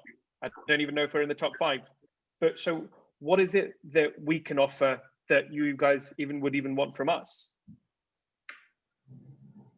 And I'm going to actually start if I can. So it was only Vimal because you smiled so much on that question. I'm going to ask you to answer that one first. It's a no-brainer. It's a no-brainer. First of all, Africa is not saying only UK has to come here. We were colonized by the UK, yes. A lot of countries were colonized. We've got 18 countries from the Commonwealth in Africa. But that was colonial, right? Today, a lot of people are saying China is economically colonizing Africa, right? But those are all, again, people who are jealous about it. We met with the US president here when he came, Obama, and they're talking about how do we compete with the Chinese?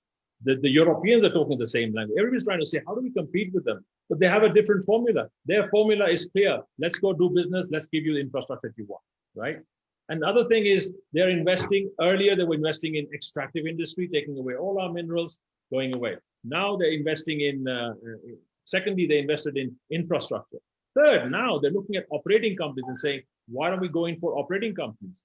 For the UK, it's very simple, right? You've got a headway. You've got a lot of legacy with our countries here. Our laws and everything else, our culture, our mannerisms, we're wearing suits like in the UK, the ties, the culture is very similar. So overall, you've got a head start, but you've got to become creative. It's not going to be just about goods. It's going to be goods, services, and investments. And pool that together. I think your talent pool is massive. I think the brains that are there is massive. The ability to use those brains in terms of helping Africa solve its problems. Every government will then invite you and say, please come to our country, help us to improve ourselves, whether it be in infrastructure, whether it be consumer goods industries, manufacturing. There's a big project by DFID. I don't know if you know about that. I know you want to stop me, but no, at all. Manufacturing Africa is a project by DFID, and Lord Dolar Popat would know about this. They're actually saying, how do we help African countries improve on their manufacturing and local value add? If COVID has taught us one thing, it's about localizing value addition in Africa. I know what Mayur talked about. We are having a teething problems. But look, frankly, East Africa is going to be overtaken soon by the ACFTA, and we'll have no choice but to become one market, right? It's still a free trade area in Africa, ACFTA, whereas in East Africa, we have a community. So we have a similar tariff basis. But these are teething problems. And I can tell you one thing, you've got to be a long-term investor to see opportunity and therefore be in the space. No, I can't even argue with that. It's very well answered. I have to then push that to Ken, if I can. Is our brains from the UK enough? Does that put us in a formidable position to trade with you guys?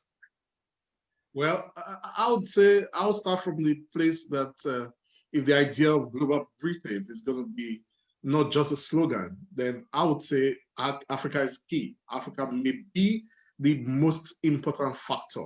And like the last speaker said, we need to move beyond just thinking about mining and minerals and begin to think long-term investment that actually affects the ordinary people. So investments that create jobs, that will be key. That's one area China's done very well. They started with infrastructure that really gobs up a lot of young people for jobs. And when you look at the numbers, even though it doesn't matter, you just feel happy. They take off people from the street.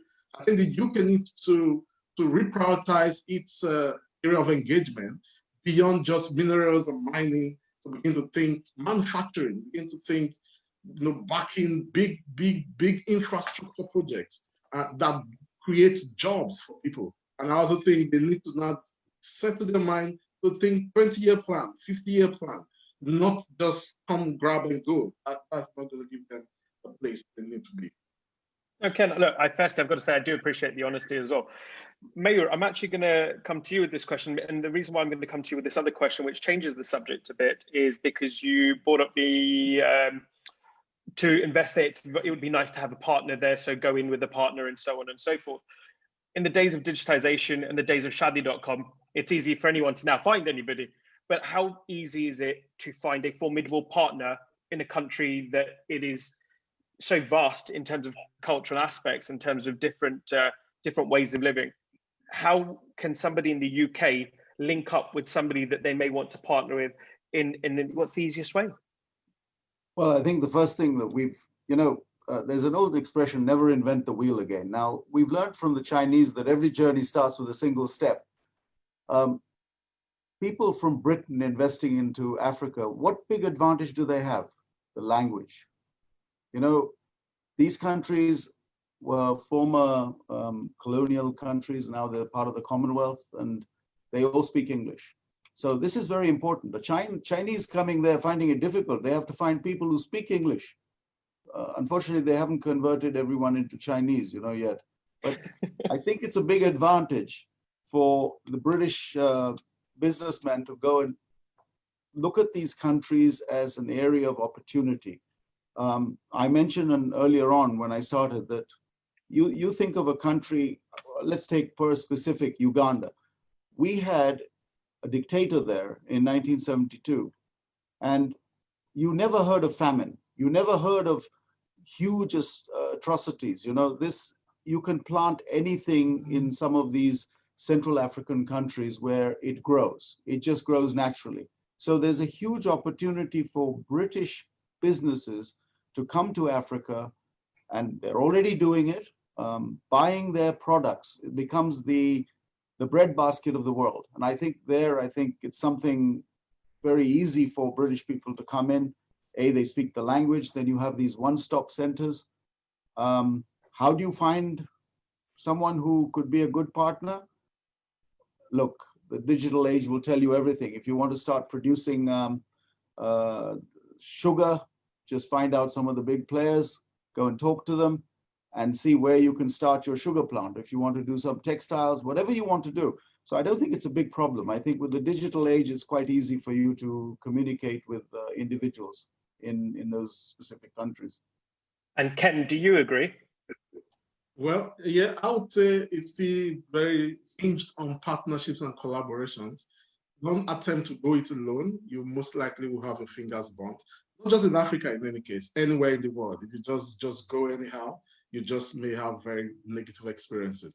And then I also want to talk about the UK Africa diaspora business community. I think that's a huge untapped resource. These guys, they are the African business people here in the UK who, of course, they are from Africa. They've got roots on the ground. They've got businesses that are running. They've done it over the years, all their adult life. You'll be making a mistake if you don't look for some of those kind of people. And then again, that's one of the things we do.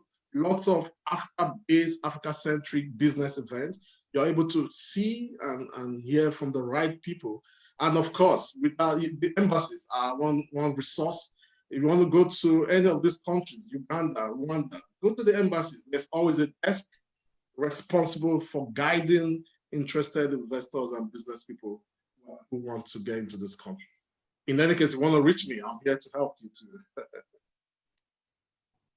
No, it's very kind of you. Thank you very much indeed.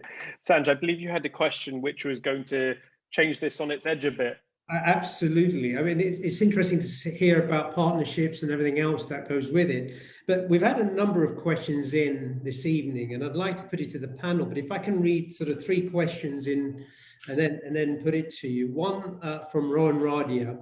It's a well-known fact that sometimes you have to pay your way to get things done in Africa. How can young British business people be expected to conform to such practices?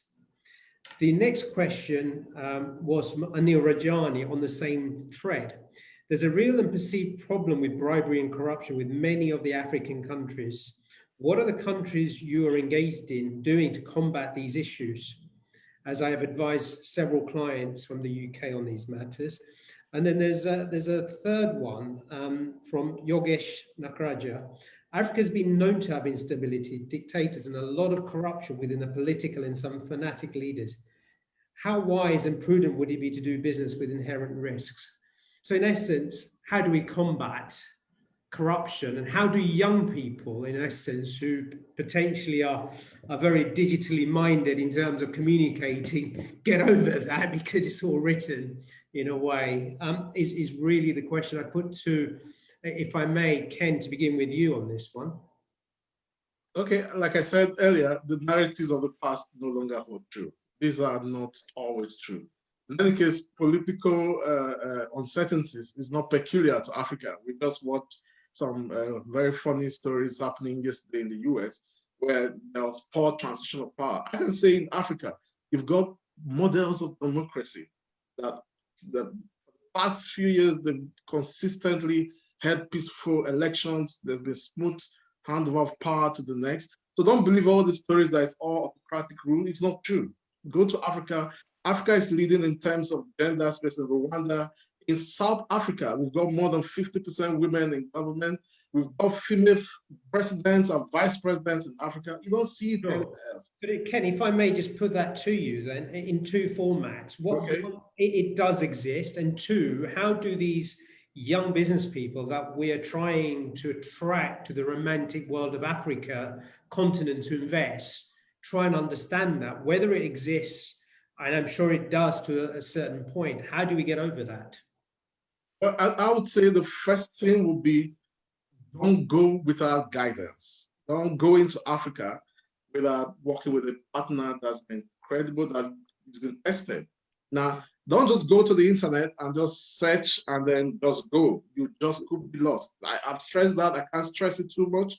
I think it's greed that's made these negative stereotypes to continue.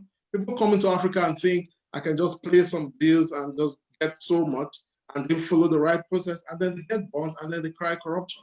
But if you do it right, if you go to the embassies, if you work with business associations, here in the UK, registered, tested, the problems are there, but it's not, the perception of the problem is greater than the reality. I think somebody had said that earlier.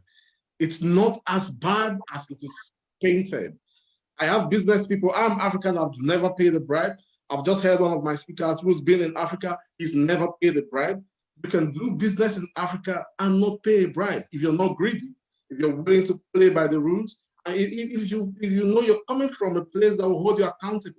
That's is one of the things I learned from the US, where the Foreign Corrupt Practices Act makes it impossible that if you pay bribes, you could be prosecuted in the US, even though it happened outside of the US. And I think with such laws, we have similar laws in the UK.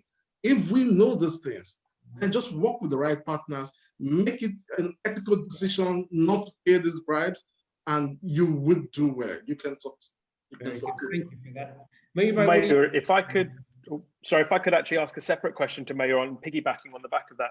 What is it that the government can do more from an African perspective to negate or to at least give these positive vibes out? I think, you know, we've had quite a few questions on this particular topic, and that we paraphrased them, but they all say the same thing. Is it really okay to do it? Is it safe? And most importantly, is there corruption prevalent? I think, in my own honesty, and for what I've seen in the world, there's corruption in every place in the world. I don't think you can escape it in any way, shape or form. But Ken, I do like what you said about if you're not greedy, no, you can absolutely avoid it and you can fly over it like a hovercraft. But my question to you is, what can the government do to start getting the right messaging out to people? I think the governments have already started. I mean, it's not like, you know, you look at these countries, in Kenya, there is a whole department and institution set up where you can report a situation where corruption takes place. Uganda, you have also a similar department. You have the same in Rwanda. You have, for instance, the Uganda Investment Authority. Go there and say, I want a license. It's actually a one-stop place. And technically, you're supposed to be able to go into these countries and be able to get your licenses and all your permissions from that one organization. So I don't think it's as bad as people are making it out. You know, if you want to go and invest in these countries, please try it out. I mean, we as a group that is there, and, you know, we've been there a long time, we can stop at those institutions and say, like, we want to do A, B, C, and they help us. I mean, we've got an example in Rwanda where they're talking to us directly, but that one-stop place deals with your land, deals with your building permits, deals with everything. So I don't think it's that bad. And then with corruption, I agree with Ken. You know, corruption is not that rampant. It is there. It's there everywhere. I could take somebody out for a lunch and you could deem it as corruption. You know, I might just open a nice bottle of wine. But I think it takes the giver and the taker. There are two sides to this. And if you are rigid and you have a good project, and finally, the other issue I've always said is, please, those who want to come there, look for a good partner. Try to find someone who can hold your hand. He doesn't have to be an investor, but you know, if you went to Kenya and you spoke to Vimal and, you know, his organization that I need this, they can open doors. If you came to us, we can open doors. So I think that's another way of doing it. Fabulous. Vimal, what do you bring onto that in terms of your thoughts?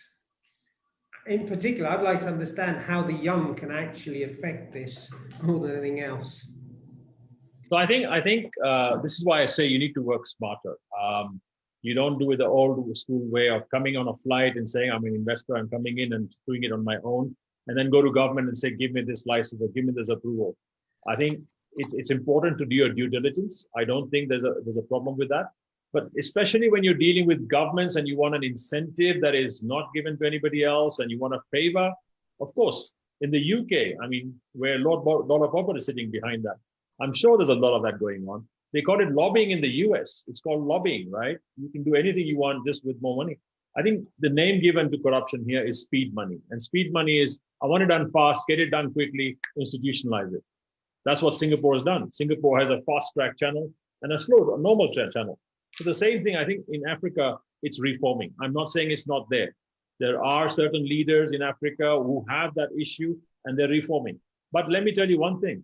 A lot of the people are now educated in various international institutions, and they're actually sorting things out differently. Today's youth in Africa don't want any of that old crap of, pay me something here, pay me something there. And today, digitally, if you've got Twitter, you can see what Trump can do, what anybody can do. On Twitter, that'll be on news for everyone. So there are people who are scared about that. So there's becoming a lot of transparency that's happening. However, there are consultants available. There's a big 4, big 6 available. You name them, they're all here. There's so many other consultants. Countries are organizing, like Mayur said and Ken said, I think we're organizing into many more one-stop shops, right? And you've got groups like Lord Dolar Popat who can actually, facilitate all the discussions and be a go-between to get things done. So I think associations are going to be important. The young people, if they come together, pool their resources, pool their mindsets and say, fine, how much capital can we put together and then take certain areas? And I can tell you one thing, if people start doing that and collectively say, we're going to take the 1, 2, 3, 4 great growth areas and work on that, it's not difficult. Education, healthcare, simply, education is all being online right now. You've got huge institutions of learning. You've got all the knowledge base sitting there in your libraries or universities. You need to leverage those to go all out. You can do a similar university online, and you can give your Cambridge education to us here in Kenya or in Africa and give it to us online. So I'm just saying, leveraging this, first of all, seeing the opportunity is important. I don't think we're going to wrap everything tonight and say it's all done and dusted. Yeah. But look at the opportunity space, look at it and don't ignore it and say, it's too bad. Because normally people want to justify. I went to UK, I stayed there for 30, 40 years, and I don't want to go back to Africa. Why? Because insecurity, they justify their position. And I would feel that justifying a position to say, Africa is bad, poor, come visit. Just come as a tourist. Come and see the safaris. Come and see the place. Feel the pulse and then say, wow, this looks interesting. This area is interesting. And therefore, you can talk with investment houses. It's not difficult to do it right now. There's a lot more evidence coming out, but we're not available online for every single thing you want to do diligence on. So a lot of people do this research and find out everything about the place. You may not get the right facts. However, all I would say is find out the associations, find out your embassies and everybody else, including African governments are now having, investment ministers who will look at investments, including presidents who will say, look, let's talk to you. So all I would say is don't come in as Dukawalas, come in a big way and then start saying, let's look at a strategic way of looking at Africa in a different way and look at it from the long term. If you see those graphs, you're talking about 2030, 2050, that new population needs food, clothing, shelter, needs infrastructure, needs digital. So it needs everything right now. And we need that, right? So all I'm saying is look at the opportunity and then say, which space do I want to play in? And then, of course, hedge your bets by doing collective investments. Today's youngsters don't want to grab everything for themselves. That used to be our old forefathers or grandfathers who would say, I want everything for myself. I totally hear what you say. And I think what I'm going to have to do is get the Link team to break their piggy banks and co-join and sort of try out an investment there, of course. Sanjay, if I may, I had a quick question for Lord Popat. Actually, it's come in. It's quite a small question.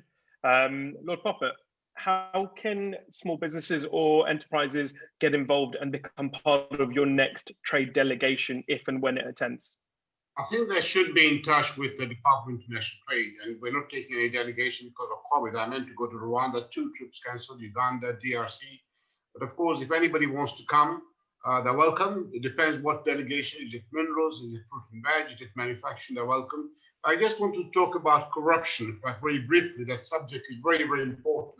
It's a key subject, Vimal, Mayur, whether you like it or not. And this is the problem with Africa. Corruption is public enemy number 1 in Africa. Corruption holds back that economic and social fabric of that country. I know there's a lot less of it. Rwanda hasn't got any, for example. But when I talk to businesses and our young people, for example, on Africa, they talk immediately corruption. We have this bribery act, which came in the last 5 years. David Cameron brought it. We've got this money laundering.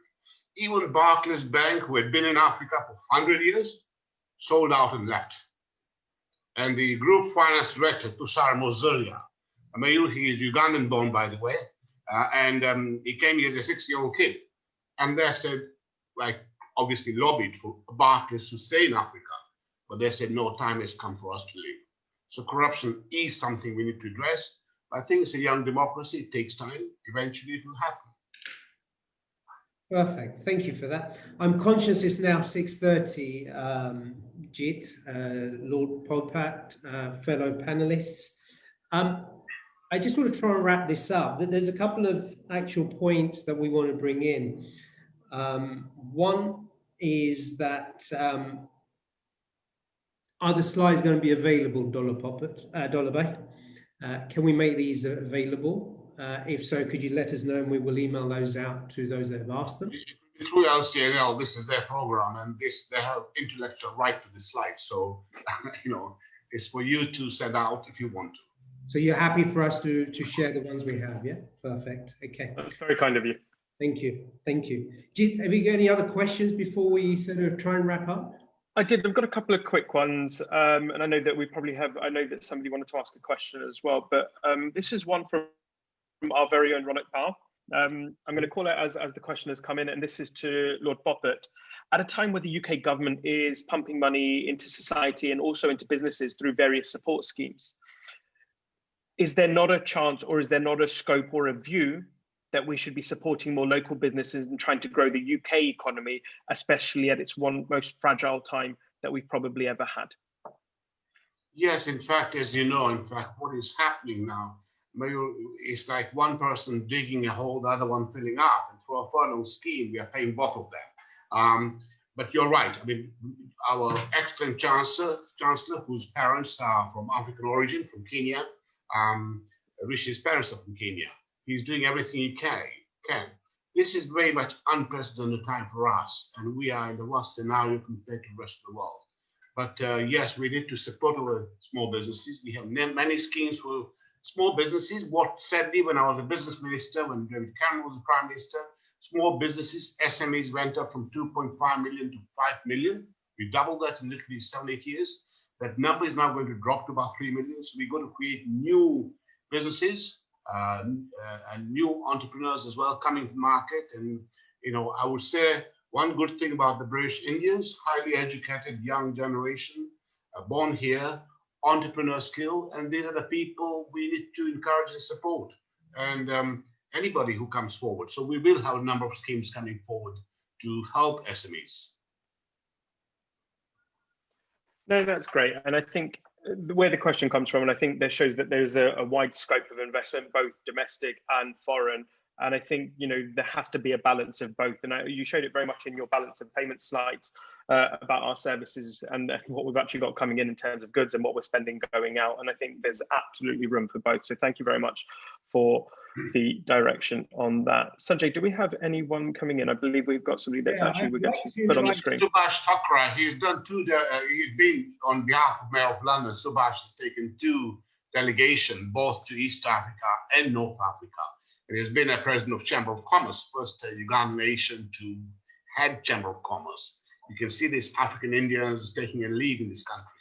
And if Subhash is there, I know he was in webinar listening to us. Well, there he is. Great. If you unmute, Subhash, thank you.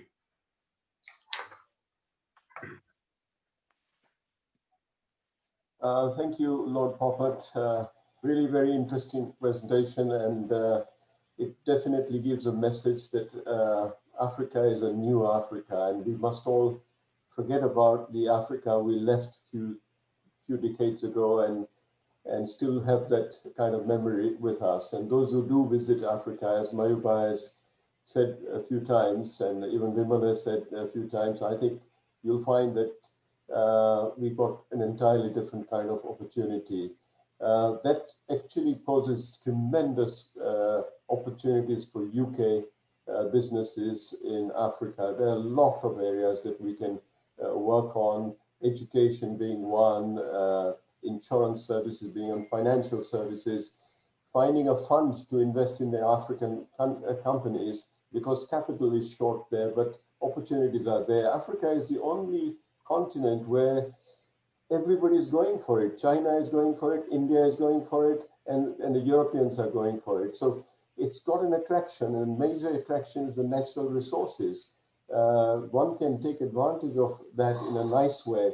And the biggest advantage that I have found during the trade missions that I took is that I used to get questions asked by ministers, and they used to say, where are the British in Africa? They're not to be seen, and they need to see them.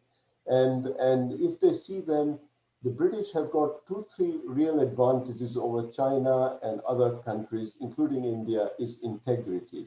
People still respect the British when it comes to business promises and business way of doing things. And then second thing is the British standards. They are still highly respected in Africa, in the countries that I have taken trade missions to, which were East Africa and West Africa.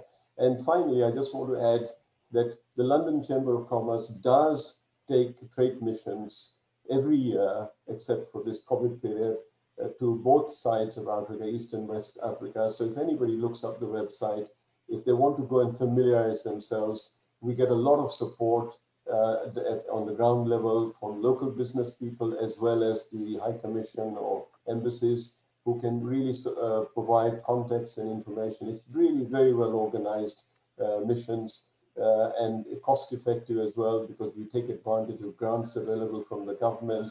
And you always have a reception at the High Commissioner or Ambassador's house where local businessmen are invited. So it's time for people to just explore an opportunity to do business in Africa. You will be able to achieve a lot.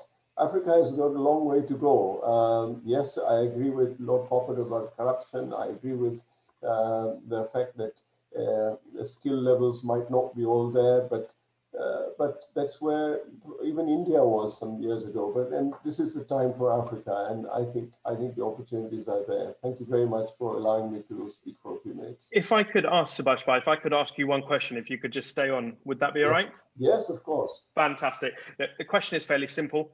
You've obviously been there a few times with these trade delegations. It'd be nice to hear from your thoughts. What sort of industries? I know Lord Popat gave us a slide, and in that slide we had mining, renewable energy, horticulture, agricultural, infrastructure, oil and gas, pharmaceuticals and health, manufacturing, financial and other professional services. It doesn't necessarily need to be from that list, but in your opinion, what would you say are the top 5 areas that we as Great Britain could be helping and could be trading? Okay, when I went to Rwanda, which was the first ever trade mission by the London Chamber to Rwanda, one of the things that I discovered that they want to have is to make it a local financial center of East Africa or maybe Africa. And UK is the world's best financial center. We can collaborate and provide that support and make it work and run some of those operations there. Education, the British education is the best in the world, highly regarded. And people, we can set up universities there, we can set up training centers there, and many other possibilities on education that we can conduct. In fact, my own family is there. My son, who was born in UK, is now in Uganda doing business there. So there are possibilities of doing that. Manufacturing, I think that was mentioned. Various aspects of manufacturing are possible. That's not to say that life is not easy. Yes, I think Mayur and Vimal may find it a lot easier with the status in the country, but the newcomers will find it hard. But I think the government is supportive. They're trying to make it work. And there is still a gap, in my opinion, about converting people, young people, into proper skills. There is a heck of a lot of high unemployment in Africa still. People in Uganda, I don't know the statistic, but Lord Popat might be able to comment on how much unemployment exists in Uganda. That is a problem, but that's also an opportunity, because you can convert that unemployment into cost-effective labor. So I think financial services, education, exporting British goods. There is a very rich consumer class developing in Africa. Let's not forget that there is a cream of people who can afford everything that we can afford in the West, and we can export our luxury goods to those parts if we plan them well. Our whiskies, our branded products on clothing and food items can be really well exported there. So it's great, and also importing from Africa into UK in certain ways it is an opportunity, because agro-processing is really primitive in Africa. It needs to work much more. It needs to develop much more. It needs to be organized much more, particularly the farming sector. If that happens, Africa, as I agree, as somebody has mentioned, that it will be a breadbasket of the world. It will be.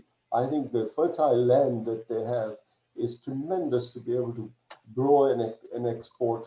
And Britain can be one of the strong importers from Africa for those produce, which will be organic as well. So that's all. Thank you. No, Subhash, thank you very much indeed for answering that. And if I can, just one question, I'll probably, if I can, 30 seconds from Mayur, Ken and Vimal on each of you, just in can. Education, it's come up a few times. Vimal, you spoke really, highly about the fact that people are educating themselves. I think this is the state across the world, and digital technologies have allowed people to really upskill themselves. In all honesty, how big is that lag? In terms of the scope for education? Scope for education, but more importantly, getting people educated from children to a position of where they can really help the economy push even further. So primary and secondary education is pretty good. That's available everywhere. What we lack is the higher skills, and where we lack that, and that's why a lot of our students actually would go overseas for studies. And that's where the opportunity lies, to give a higher skills and get that education going across. And if I can, Ken, please forgive my ignorance and my lack of knowledge, but if I could ask, how available is education to the youth over there at the moment? Is it freely available, or is it expensive? Just like the last speaker said, of course, the challenge area is in higher education, higher skills. That's missing clearly, and there's a huge market for it. We've got Africans who can afford it. There are government who've got scholarship schemes just to make sure they sponsor this project. So it's there. But one last thing I'll add, just as a final word, the opportunities are never lost. If you don't take it, your opponent, your opposition will take, somebody else is going to take it. Africa is a great opportunity. If the British business people don't take it, the Russians are ready, the Chinese are ready. So it's up to us. Thank you. Mayur, if I could ask from a case of your business, what are the skills, what are the 2 or 3 skills that you think are lacking that could help over there? Or are they, am I wrong? Are they more easily available for you? The skills are available. In fact, taking our example in Uganda, we have so many youngsters leaving university and they don't have a proper job. What we lack in these countries is not so much the skill of certain level. There's no job opportunity. I mean, we have our recreational, our leisure industry where we have hotels, lodges. I was quite surprised when I was one day just visiting one of the lodges and I saw this waiter was doing so well. And I said, where do you come from? Oh, here's a qualified engineer. I said, what are you doing serving food? And he said, well, I couldn't find a job. I said, for God's sake, you better look a little better, but it is difficult. So we, as Vimal said, one of the biggest problems we have is certain level of education is not available. And the tendency has been in many of these countries is that the youngsters go in for the white collar job. I want to be a doctor. I want to be a lawyer. And I think what we're doing now with our, under our CSR policy is to have the youngsters go into specific areas where there is a lack of expertise. So I think eventually you're going to find that this is going to be available in big way. And the youngsters are very keen to learn. Thank you, Mayur. Perfect. Do you know, I want to finish off in terms of the Q&A, if I may, on one last point. And we've not had many questions. In fact, we've had no questions on this. Labor law. Sanjay, can I interrupt for a minute? Let me just add a little bit on education, then you can finish it off. That's fine. My apologies, Sanjay, I've interrupted you. But there was a question or discussion, why UK and why not other countries with Africa and why China? All I can say that we have amazing soft power and influence with Africa. You know, they like us, they love us, they look up upon us. China is there because we were not there. It's not Chinese success, it's our failure. And we are going to rectify that. And if you look at the commonality we have, as Mayur said, English language, Commonwealth, rule of law, democracy, but most important, when I deal with Rwandans and Ugandans, civil servants, senior civil servants, even ministers and even presidents, half of them were educated in the UK. So we have amazing opportunity as a country than any other country. Now, seeing projects that I have done for British companies, which were going in Chinese hands, came to us.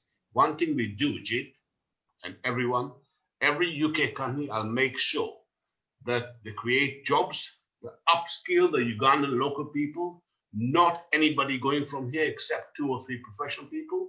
The rest is all done there. Chinese bring their own labor force, whereas we make sure we employ local labor force. The airport we are building, we have upskilled people. It's 50% or 40% more or less complete, employs 5,000 people. So why Britain? That's the answer. Lord Popat, I think that's now we know exactly why you're the trade envoy. You know, with such passion, with such gusto is probably the only word that comes to mind, if I can. But no, very well said. Thank you. Thank you for that, Lord Popat. But my point earlier on, not dissimilar to what you've just alluded to there, essentially is the one point we haven't discussed is labour laws and the labour market. We've spoken about upskilling, we've spoken about all other aspects, but no question from our audience or anyone else has actually brought this point up. And therefore, I'd like to just hear in terms of what we believe the labour laws are like out there, and you know, trade unions, do they actually come in the way in any shape, size or form? If I can put that to you, Mayur. The labor laws are actually very well structured. These countries have inherited them from the colonial times, and they have added